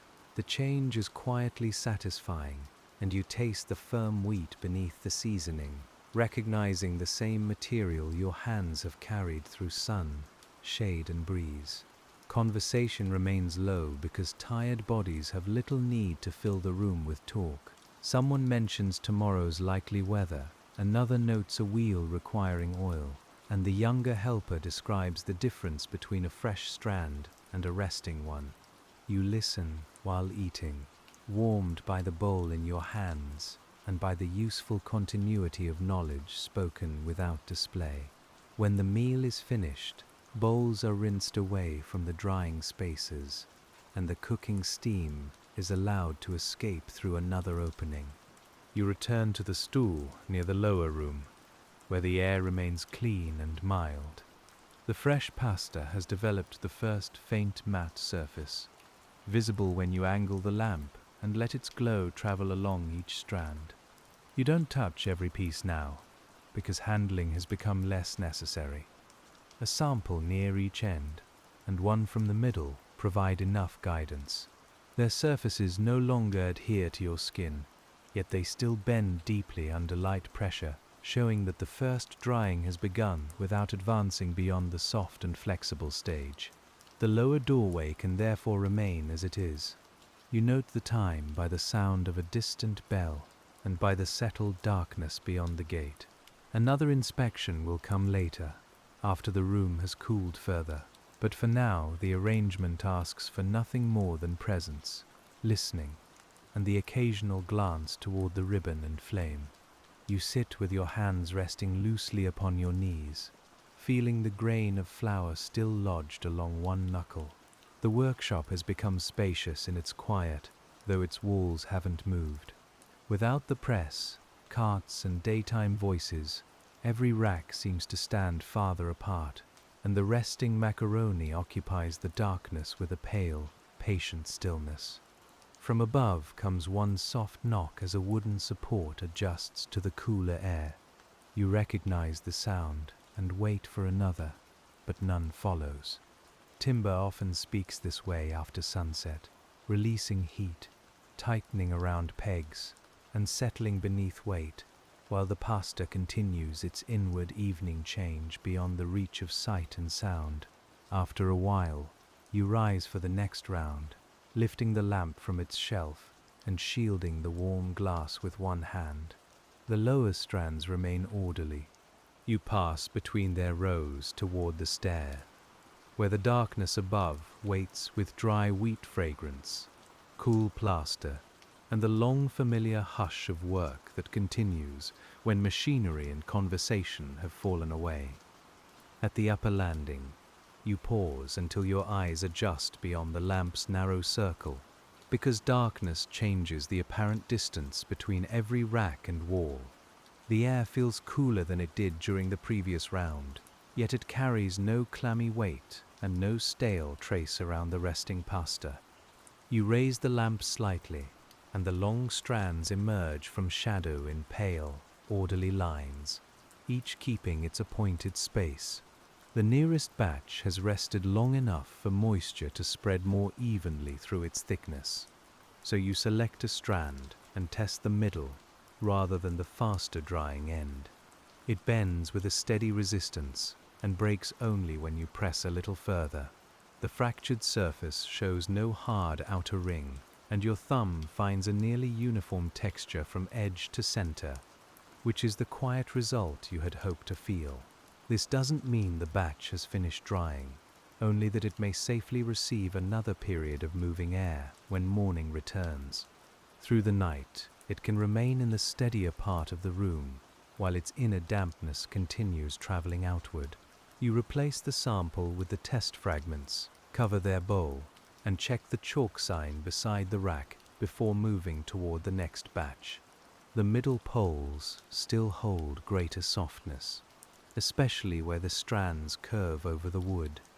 That upper bend dries differently because two surfaces lie close together and the dough is slightly compressed by its own weight. You touch the curve from below, where it feels cooler than the hanging length, Then increase the gap between two poles so a mild current can reach this sheltered fold. A strand occasionally develops a flat place where it rests upon the pole, though experienced handling keeps the mark small. You can shift the pasta a finger's width during the early stages, changing the point of contact before firmness becomes fixed. The motion must be gentle, since pulling would stretch the damp strand, but a careful lift and release redistributes its weight across a fresh section of wood. You move along the pole, doing this only where needed, lifting 3 strands, then 5 more, while leaving the evenly settled pieces undisturbed. Their surfaces feel cool and smooth against your fingertips. Each one returns with a slight sway, and the room briefly fills with faint touches of pasta against pasta before stillness gathers around the rack once again. Outside the shutter, a night breeze travels above the neighboring roof, brushing loose tiles and carrying a distant murmur from the bay. It enters through the slats as a softened current, touches the outer wall, and spreads into the room. You hold your wrist near the nearest rack, where sensitive skin detects the flow without requiring you to disturb the hanging strands. The current has weakened since you last adjusted the shutter, which suits the resting batches. You leave the slats unchanged and lower the lamp, watching the flame remain straight behind its glass. Nothing needs correcting here, and that absence of action belongs to the craft as much as lifting or turning, because good drying often asks you to recognize when the proper choice is simply to wait. You descend beneath the low beam and return to the lower room, where the newest pasta is releasing more moisture into warmer air. The difference reaches your nose before your hand finds it, a clean, damp-grained scent slightly fuller than before. You open the inner door another narrow measure, allowing that moisture to escape toward the yard without admitting the cooler street air too directly. The ribbon near the doorway responds by leaning outward for a moment as warm air leaves, then inward when the night breeze enters through the gate. These small reversals show 2 currents meeting and exchanging places. You watch until they settle into a slow movement through the room, neither still enough to trap dampness nor strong enough to tighten the macaroni's outer skin. A clay dish rests on the floor near the wall, not beneath the pasta, but within the same room, and its surface tells you something about the changing air. Earlier, it felt dry and warm. Now a coolness has gathered there, though no moisture beads upon it, and you move the dish toward the doorway where its condition can be compared again during the next round. The workers don't possess delicate measuring instruments for every corner, so familiar objects become modest witnesses. Stone, wood, cloth, flour, and skin all respond differently to moisture and temperature. By noticing those responses night after night, you build a practical sense of the room that's neither guesswork nor formal science, but a patient knowledge shaped through use. A strip of dry cloth tied to the lower support remains loose and crisp, showing that the room hasn't become heavily damp. You rub it between finger and thumb and listen to its faint papery sound. Had it softened noticeably, you would widen the airflow, but tonight it keeps its dry texture, and the doorway may remain at its present opening. The fresh strands have developed enough surface firmness to hold their separation, though the centers remain soft. One lower end has curled slightly toward its neighbor, so you guide it away with the smooth back of a finger. It stays where placed, no longer returning immediately, and that small obedience marks the first gentle change from flexible dough toward durable dried macaroni. You sit again, this time with the lamp behind you, so its warmth doesn't affect the nearest test pieces. The room smells of wheat, linen, and old lime wash, with only a thread of oil from the flame. Beyond the gate, Naples has quieted into scattered footsteps, closing doors, and the occasional rolling wheel whose sound arrives softly, grows for a while, and then recedes into the night. The waiting has its own rhythm. You listen, breathe, rise, Touch a sample and sit once more while moisture moves invisibly from center to surface. There is no spectacle in this work, yet the stillness doesn't feel empty, because every pole holds a gradual change and every breath of air carries away a little part of the water once mixed into the dough. After another distant bell, you perform the last full inspection before taking a longer rest. The upper room remains steady, the lower batch has begun evenly, and the gate admits only a mild current. You lower the lamp flame, trim nothing further, and leave the passages clear, so another worker can make the next round without brushing a rack or searching for a misplaced tool. A folded blanket waits on a bench in the adjoining room, where you may rest without leaving the workshop entirely. Its wool feels coarse through your shirt, and it carries a faint smell of smoke from many cool nights. You remove your apron, shake the loose flour into a scrap cloth, and fold it where it will remain dry and ready beside your shoes at the next waking. The workshop never becomes absolutely silent. Wood adjusts, shutters breathe, and somewhere within the building, a drop of water falls at long intervals into a basin. You learn these sounds well enough to sleep beside them, just as a miller sleeps near a wheel or a sailor beneath rigging, waking only when the familiar pattern changes into something that asks for attention. For now, every sound remains ordinary. The settling frames give an occasional soft click, the night breeze brushes the gate, and the pasta hangs through the darkness without touching or swaying. You draw the blanket across your shoulders, close your eyes, and let the unfinished work remain safely unfinished, held by cool rooms, sturdy poles, and the slow assistance of time. Some hours later, you wake before anyone calls you, aware first of the deeper coolness around your face. The lamp has been extinguished to save oil, and a faint grey light reaches under the adjoining door. You listen before rising, finding the building quiet and the airflow gentle, then pull on your apron and step toward the drying rooms with rested but still heavy feet. The lower doorway releases a noticeably cooler breath than before, carrying the same clean wheat smell without any sour or enclosed note. Dawn has begun beyond the gate, though the yard remains mostly dark. You open the door slowly, allowing the new air to meet the room without a sudden rush, and the hanging macaroni appears as faint vertical lines within the growing grey. Your fingertips provide the first clear report. The surfaces feel dry and softly firm, while the strands still bend when pressed near the middle. Their ends have progressed further, as expected, but none has hardened enough to crack, which tells you the night ventilation held a suitable balance between the workshop's warmth and the cool air of Naples. You check the cloth beneath the rack and find it dry, then feel the clay dish near the doorway. Its surface is cold but carries no damp sheen. The tied cloth remains reasonably crisp, and the ribbon points inward with a steady slant, so you widen the gate by only a little, letting dawn air enter gradually as the city and workshop begin to wake. Upstairs, the older batches have also changed during the night. A strand that bent deeply before now resists your fingers and gives a small clear note when touched against another sample. You break it near the center and examine the pale interior by the window, where early light reveals a nearly even dryness through the thickness, calm evidence of the long resting hours.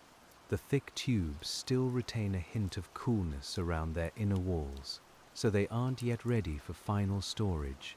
You stir them once with the wooden scoop, exposing the lower pieces to the room. Their rattle is firmer than last evening, and their rough surfaces catch slightly against the scoop before tumbling back into an even layer across the mesh. Soon the first worker arrives below, and the outer door opens with a familiar scrape over stone. Cool air travels through the passage, carrying the smell of wet pavement, though no rain has fallen. A broom begins its morning work, moving quietly around the cleared benches, while you remain above and prepare the oldest macaroni for another interval in the open yard. and as dawn gradually loosens the darkness, the drying cycle of 1880s Naples begins again, not from its beginning, but from all the stages left waiting overnight. You carry the oldest pole downstairs and feel its reduced weight clearly now. The strands no longer pull heavily toward the floor, and their firmer ends make a light, dry tapping as you turn beneath the low beam. The yard stones are cold through your soles, colored blue-gray before sunrise. You place the pole on a raised rack where air can reach it, keeping it away from the lowest pockets of dampness. The morning breeze smells of sea salt, soot, and fresh water emptied from household basins, while the macaroni receives it in pale rose beneath the slowly brightening sky. This early exposure is useful because the air moves without heat, drawing moisture gently from pieces that have already rested into a more even condition. You arrange several older poles there, leaving wide gaps and turning their curved tops toward the current.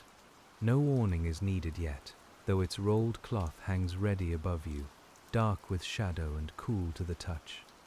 The newest batch remains indoors until the first chill has lifted. Its surfaces are too young for a long encounter with cold, damp air, and its centers still carry much of yesterday's mixing water. You leave the lower door open enough for exchange, then return outside to watch how the older strands respond as dawn spreads warm color across the upper walls. A faint mist softens the distant roofs but doesn't settle heavily within the yard. It thins as the light strengthens, revealing tiled ridges, chimney pots, and laundry poles in dark outline. You touch the exposed macaroni and find no returning softness, so the early air may continue its work, while the sun remains hidden behind the eastern buildings, and the stones keep their coolness. One worker carries in fresh semolina, protected within sacks whose coarse cloth smells of grain and dust. The sacks are set on dry boards rather than directly upon the floor, preserving their contents from hidden damp. When one is opened, a clean golden scent spreads through the workshop, deeper and sweeter than the smell of pasta already nearing the end of its drying. You scoop a small amount into your palm and let it run between your fingers. The grains are coarser than ordinary soft flour, tiny hard particles made from durum wheat and suited to dough that must endure pressing and retain a firm shape. They fall with a whisper into the bowl below, leaving your palm lightly powdered and your fingertips pleasantly dry. Water will soon transform that loose grain into a dense mass, and the day's long removal of moisture will begin again. The process seems almost circular, though it never returns to exactly the same point. Water enters to unite the semolina, pressure creates shape, and air takes water away while preserving the union, leaving behind firm pasta with a memory of every opening in the die. You wash the testing dust from your hands before returning to the outdoor rack. The basin water feels especially cold at dawn, making your fingers ache briefly before the cloth warms them. When fully dry, you take a strand between both hands and bend it near the center, finding enough firmness that this batch may soon move toward its final drying place within the airy upper room. Final drying doesn't mean fierce drying. It may be the slowest portion, when the last hidden moisture leaves reluctant corners and thicker walls. A batch that seems complete after strong air can reveal softness later when its interior and exterior equalize. So you allow repeated rests and tests, rather than trusting the first brittle sound that reaches your ear. The experienced macaroni dryer is therefore suspicious of haste, but not fearful of change. You welcome sun when it's mild, shade when warmth becomes sharp, and indoor rest when surfaces advance beyond their centers. Each condition has its hour, and the odd movable arrangements of the Naples yard allow you to meet that hour with a frame, an awning, a shutter, or a sheltered corner. Sunlight reaches the upper wall at last, turning its plaster from gray to a pale yellow touched with rose. The line descends slowly toward the tall rack, giving you time to move the oldest strands before direct warmth reaches them. You lift each pole and carry it upstairs, where the morning current through the open shutters is dry, cool, and already losing the night's dampness. There, the poles are placed near, but not directly beside, the window. Air reaches them after passing across the room, softened by plaster and wood. You set the supports slightly further apart than they stood overnight, because these nearly finished strands can benefit from movement around every side, while their remaining moisture makes its slow final journey outward. The first ray enters through a shutter gap and lies across the floor rather than the pasta. Dust moves within it, each particle rising or sinking so slowly that the air appears almost still. Yet, the narrow thread, tied beside the rack, leans gently, confirming a current too soft for your cheek to notice, and well suited to the batch's present stage. Downstairs, water meets semolina in the mixing trough, and the sound is a dull, damp folding, unlike the dry work surrounding you. Strong hands combine the ingredients, gathering scattered grains into clumps that gradually become a firm mass. The trough gives a low wooden knock beneath each turn, while flour dust settles onto sleeves, forearms, and the edges of the bench. When the dough reaches the right consistency, it doesn't flow or cling like a soft bread mixture. It must be worked under considerable pressure, compact enough to pass through the die and emerge with walls that hold. You press a small piece between finger and thumb, feeling its dense, slightly rough body, then return it to the trough before washing your hands for the drying round. The water proportion changes subtly with the semolina, weather, and intended shape. Grain stored in dry conditions behaves differently from grain that has absorbed humid air, and a broad ribbon may demand handling unlike a thick hollow tube. These adjustments begin before the pasta reaches you, yet their effects appear later in the yard, where softness, surface texture, and drying speed reveal the choices made at the trough. You speak briefly with the mixer about the morning air, explaining that it has begun cool but is clearing quickly. He answers by feeling the dough and adding no more water for the moment. This exchange joins two parts of the process that can't truly be separated, because good drying begins with a dough whose moisture and firmness suit the conditions waiting beyond the door. The press starts after the dough has rested and been worked to an even body. Its first heavy movement travels through the floor, followed by the familiar groan of pressure building against the die. You prepare cleaned poles and trays, though the earliest shaped pieces won't go directly beside yesterday's nearly finished batch, since their damp air would be an unwelcome companion in the upper room. Fresh and dry pasta require separate neighborhoods within the workshop. The fresh pieces need protection from hardening, while the dry ones need protection from taking moisture back. You maintain that separation through distance, doors, height, and timing, moving each batch along a quiet route that rarely crosses another at an unsuitable moment. The first shape of the morning is a short hollow form, cut as it emerges and caught upon a shallow tray. You spread the pieces immediately, so their soft walls don't flatten beneath a pile. They feel slightly warmer than the room, carrying pressure and friction from the die, and their clean golden surfaces shine for a few moments before the air begins to dull them. This tray goes beneath the covered section of the yard, where morning light is indirect and the air already moves freely. You rest it on a waist-high frame, easier to turn and inspect than a low support. The mesh gives beneath the new weight, while the pasta settles with a moist, subdued patter very different from the dry rattle of the older tubes upstairs. Comparing those sounds is like hearing two ends of the day at once.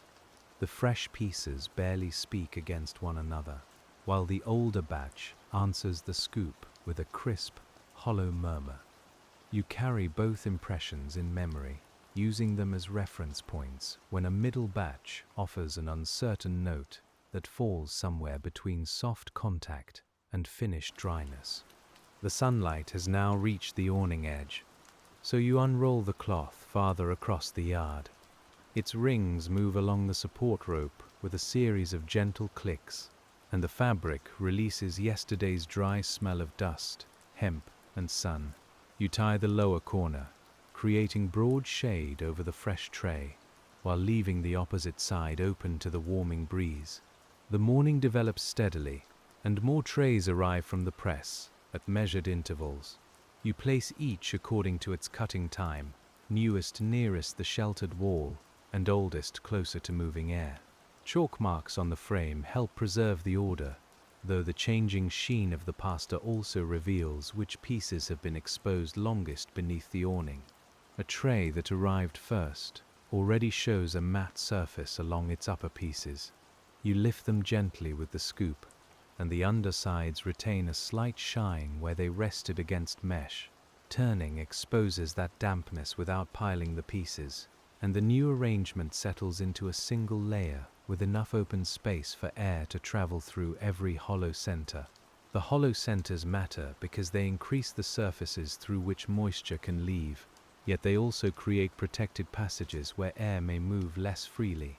You hold one piece toward the light and see the small circle at its end, dark within, but cleanly open. A folded opening would slow drying and later interfere with cooking, so you remove two compressed pieces for the worker's bowl. They remain wholesome, merely misshapen, and will soften in hot water as readily as their more regular companions. You don't treat them as failures, only as food unsuited to storage or sale. Their removal keeps the tray even, and their future place in a midday meal preserves the value of wheat, water, fuel, and labor already given to their making. The yard becomes brighter without becoming hot, a mild interval especially useful for drying. You roll the awning back by one narrow section, so reflected light warms the frames without falling directly upon them. The cloth gathers into soft folds overhead, and a wedge of blue sky appears between roof and wall, crossed by swallows moving too quickly to disturb the calm work below.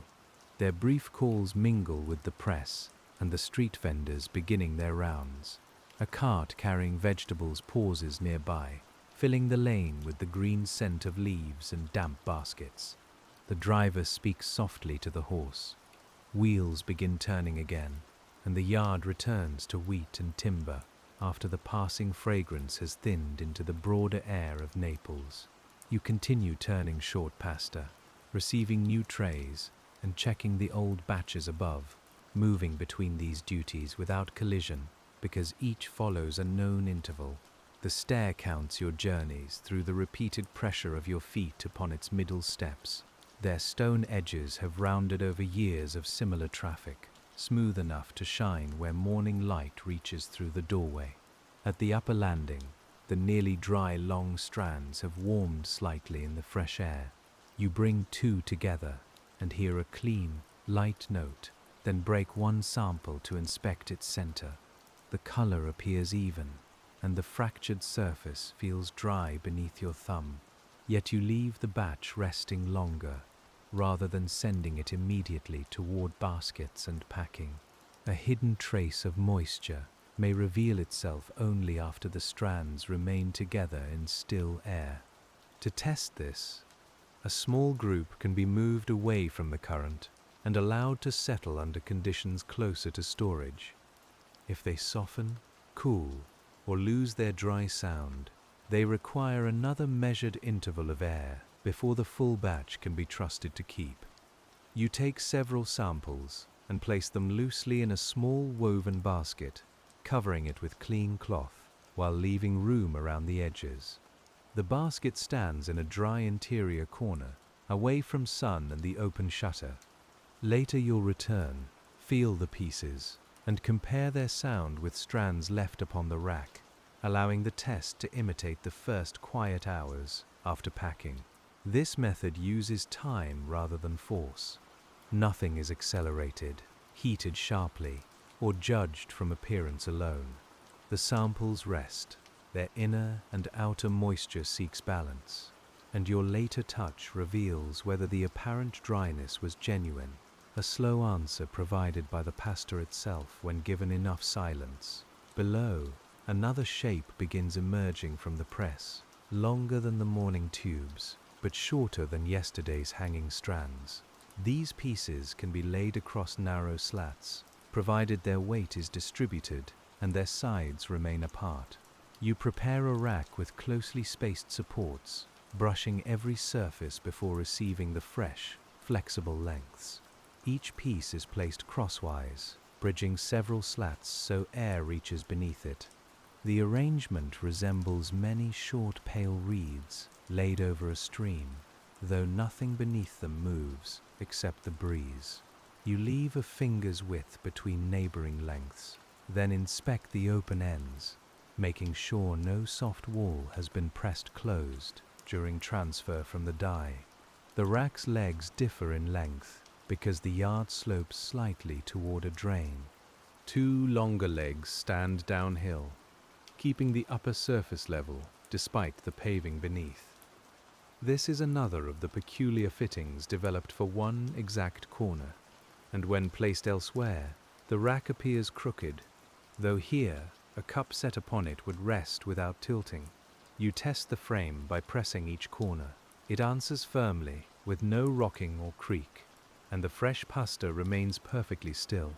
A worker long ago solved the slope with uneven legs instead of rebuilding the yard, preserving the drain's useful fall while creating a level drying surface above it, an economical answer held in plain wood. Water from cleaning travels toward that drain later, but never while exposed pasta occupies the nearby rack. The area must remain dry during production, since splashing water raises dampness and carries dust from the stones. Washing follows a timed route after trays have moved indoors, another way in which space is shared by placing different duties into separate parts of the day. For now, the drain is covered with a fitted board that keeps grit from entering and provides a smooth place for your foot beside the rack. The board's edges are beveled so wheels can pass over without catching. When you step upon it, it gives a hollow note, familiar enough that you no longer notice unless the sound changes and suggests something has shifted beneath. A loose board would be corrected before carrying loaded poles across it. Today it remains secure, and your route continues without interruption. You take the empty receiving tray back to the press, wipe its rim, and stand beside the cutter while another row of short lengths descends, gleaming softly in the shaded light of the workroom. The cutter's motion determines much of the drying uniformity, because equal lengths and reasonably equal thicknesses lose moisture at similar rates.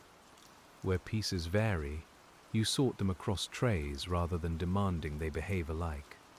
Longer sections occupy one side, shorter pieces another, and any compressed ends are placed in the covered bowl for the day's later meal. You perform this sorting while the pasta is still pliable, using the side of your hand to guide rather than grasping individual pieces too tightly. The tray fills in loose lines. Damp semolina cools your fingertips, and the press releases a warm mechanical scent of metal, oil, and worked grain that follows you back into the open air. By mid-morning, the yard holds several generations of pasta. Fresh tubes lie beneath deep shade. Short lengths receive filtered warmth. Yesterday's strands rest in moving air upstairs, and the older samples wait within their small covered basket. You move among them as keeper of these separate ages, preserving their order through chalk, placement, touch, and the quiet map held inside your memory. The map changes whenever clouds pass. A thin bank now approaches from the direction of the bay, turning the sunlight milky and softening the shadows beneath every frame. The air remains dry, but its temperature falls enough for you to unroll less cloth, allowing the short lengths to receive the gentler light while keeping the newest tubes protected from any uncertain shift. Cloud cover can be useful when it reduces harsh heat without bringing dampness, yet it demands attention because a mild sky may become humid, and stone that looked dry can cool rapidly. You smell the breeze, touch the wall, and watch the laundry above the neighboring roof, combining these ordinary signs before deciding that the exposed frames may remain where they stand. The laundry lifts steadily rather than hanging limp, suggesting continued movement in the air. Smoke from a chimney travels sideways and thins, another sign that the cloud hasn't brought stillness. You keep the awning partly rolled, then turn the short-length rack so its ends face the breeze, reducing broad pressure while permitting air to flow through the gaps between pieces. A few drops would change the arrangement quickly, but you don't prepare for rain with alarm. The wheeled frames stand near their shelter, empty pathways remain clear, and each light tray can be carried by two handles. Readiness is quiet here, built into placement before trouble arrives, so no one needs to run or shout if the first cool drop touches the stones. The cloud passes without rain, its shade moving over the yard and then beyond the rooftops. Sunlight returns gradually, first as a pale brightness, and then as a warmer band across the upper wall. You lower the awning by one section, restoring the earlier balance, and the cloth's shadow settles over the fresh pasta like a broad, familiar hand. This brief change has cooled the trays, and you feel the difference along their wooden rims. The short pieces remain evenly firming, neither sticky nor hard. You turn them again, exposing surfaces that held the coolness of the mesh, and the tray answers with a soft rustle that has grown slightly clearer since the previous round. Upstairs, the samples in the covered basket have had time to reveal any hidden dampness. You uncover them and immediately touch the middle of the thickest strand. It feels no softer than before, and when two samples meet, their note remains clean, though you also smell the basket to ensure no clothes. Moist scent has developed beneath the cloth. The fragrance is dry wheat and reed, with no heaviness. You break one final sample, finding an even pale interior, then compare it with a strand still hanging near the shutter. Both behave alike, which tells you the older batch has reached a condition suitable for moving away from active drying toward careful sorting and packing. That transition is performed without fanfare. You don't declare the batch finished across the workshop. You simply clear a clean table, bring the empty baskets forward, and prepare lengths of dry cloth. The pasta has spent many hours in motion between sun, shade, air, and rest, but its final handling must remain as gentle as its first placement upon the pole. You carry one rack at a time toward the sorting table. The dry strands are light now and produce a fine clicking sound when the pole settles into its supports. They no longer sag deeply under their own weight, though they can still break if bent carelessly, so you lift them in small groups and lay them upon the cloth with aligned ends. Your palms don't press downward. They guide from the sides, keeping the strands together while allowing any crooked or cracked pieces to remain visible. The dry surfaces feel faintly rough, catching against the cloth just enough to stay in place, and their color has settled into a muted yellow-like straw stored away from sunlight. Length is considered according to how the pasta will be bundled, stored, or sold. Pieces too short for the intended group are set aside, while sound full lengths remain together. You use a simple measuring stick, worn smooth at both ends, not seeking perfect identity, but enough regularity that the bundle can be handled without protruding strands catching and breaking. The measuring stick bears several shallow cuts made with a knife, each corresponding to a useful length. You lay it beside the pasta, rather than directly upon it, judging the ends by eye. A strand that exceeds the mark only slightly may remain, but one badly curved or shortened joins the separate tray of sound pieces intended for another use. Broken pasta is still pasta, and households can use it in soups, mixed dishes, or meals where long presentation doesn't matter. The workshop therefore separates defects by usefulness rather than treating every irregularity as loss. You hear the short pieces click into their tray. a dry, lively sound, confirming that careful drying has preserved them, even when their shapes don't match. Cracked pieces receive closer attention. A crack caused by drying may indicate that neighboring strands experienced the same uneven conditions, so you examine the area of the pole where it hung. Most of the batch is sound, but 3 strands near one end show fine lines, perhaps from a stronger current beside the shutter during an early stage. You set those aside and make a small chalk note against the batch mark. The information will guide placement next time, reminding you that the outer support needs greater distance from the window. A handful of cracked strands becomes knowledge about the room, turning minor imperfection into a practical correction for future days. The sound lengths are gathered in loose groups, never tightened so strongly that pressure damages them. A band of paper or clean fiber may hold them, depending on how they are to be moved, while cloth supports the group during lifting. Your fingers work beneath the bundle, distributing its weight, and the strands answer with a low dry murmur but no snapping sound. You place the first group into a long shallow container lined with clean paper. Its sides keep the pasta aligned without pressing inward, and the base is lifted above the floor upon dry boards. Another group follows with ends facing the same direction, each laid gently enough that the lower layer carries no sudden weight.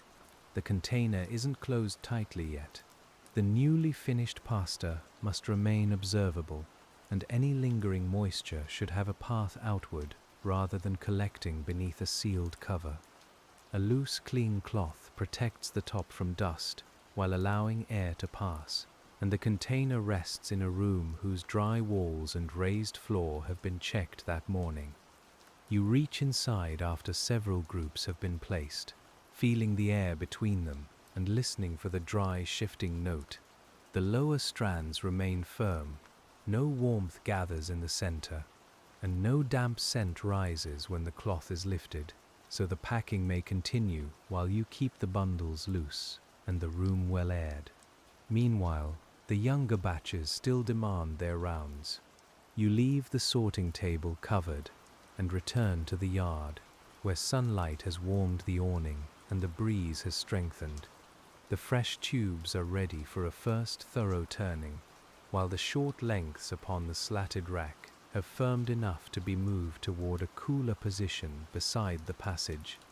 This movement from finished pasta back to fresh reminds you that the process never holds a single stage for long. One hand may touch a dry strand and, after washing, guide a damp piece minutes later. Clean habits and separate tools prevent the stages from interfering, allowing the same worker to travel through the whole drying cycle while preserving each batch's condition. You wash and dry your hands, then take the scoop reserved for fresh pasta. Its handle is lighter in color than the upper room scoop, making it easy to distinguish. The edge slips beneath the tubes, lifting them without crushing, and their warm semolina scent rises as they roll toward the center of the tray and spread outward again. Their undersides have lost the wet shine, but remain softer than their upper surfaces. You turn the tray by half a circle after stirring, so the side once sheltered by the wall faces the open yard. The breeze reaches through the mesh, and the pieces settle with their hollow ends pointing in many directions, each little opening receiving air according to its angle. The short lengths require pulls rather than the scoop. You lift the supporting slats together within their frame and carry them toward the passage, where bright light ends in a soft line across the floor. Their surfaces feel firm enough to resist sagging, yet the middle of each length still gives when touched, making shade the right place for the next slow interval. You rest the frame on supports just inside the passage, leaving its rear clear of the wall. Air enters from the yard, travels beneath the slats, and rises toward the upper stair. The pasta lies across that current without direct sun, surrounded by cool stone smells, faint flour dust, and the steady wooden rhythm of another batch pressing inside the workroom. By now your movements have returned fully to the day's broad cycle. Lift, carry, settle, touch, listen, and wait, while sun and air alter the material more slowly than the hands that arrange it. The routine doesn't imprison attention. It frees part of the mind to notice the swallows, the grain of timber, the softening clouds, and the small comfort of knowing what comes next. At the sorting table, another worker continues aligning the finished strands according to the method you began. You glance over the groups and see that the bands remain loose, the cracked pieces are separate, and the container isn't overfilled. A brief look and nod are enough, because the arrangement itself shows that the work is being carried forward with the same patient care. The finished batch carries yesterday within it, the cool dawn when it was shaped, the warm awning at midday, the evening room, the night current, and this morning's final air. None of those hours remains visible to a future buyer, yet their balance survives in pasta that stays sound, cooks evenly, and waits without complaint inside its dry container until water and heat awaken it again. You don't dwell long upon that future meal, because the current trays have begun another quiet demand. The breeze has shifted toward the opposite wall, revealed by the ribbon, the awning edge, and a faint cooling along your left forearm. You turn the nearest frame into the new current, check its wedges against the sloping stones, and begin separating the pieces that have drifted toward one corner. You ease the gathered pieces apart with the wooden scoop, then settle the frame where the changed breeze can pass evenly beneath it. Nothing more is required from that small adjustment, and your hands withdraw while the macaroni continues its patient drying. Around you, the yard keeps the gentle warmth of the day, though the light upon the upper walls has begun to soften toward evening.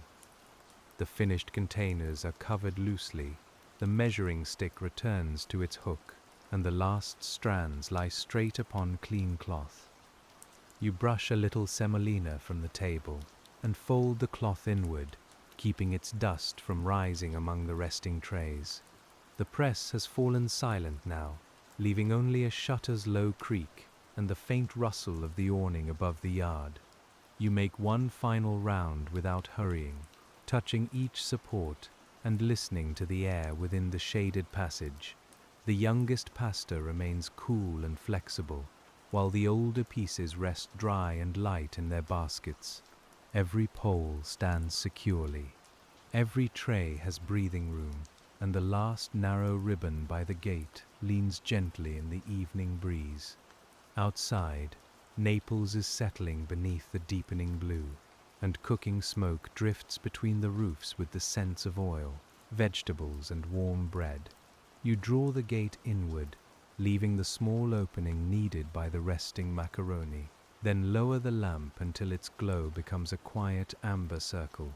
Your shoulders loosen as the yard recedes into shadow, and the old wooden frames stand empty beneath their folded cloth. There's nothing left to correct, and no weather must be answered before you rest. The moisture will continue its slow journey through the sheltered strands, guided by cool plaster, open space, and the mild night air passing above the stones. You hang your apron beside the doorway, where a trace of flour remains along its hem, and let your hands grow still after their long day of lifting, turning, and waiting.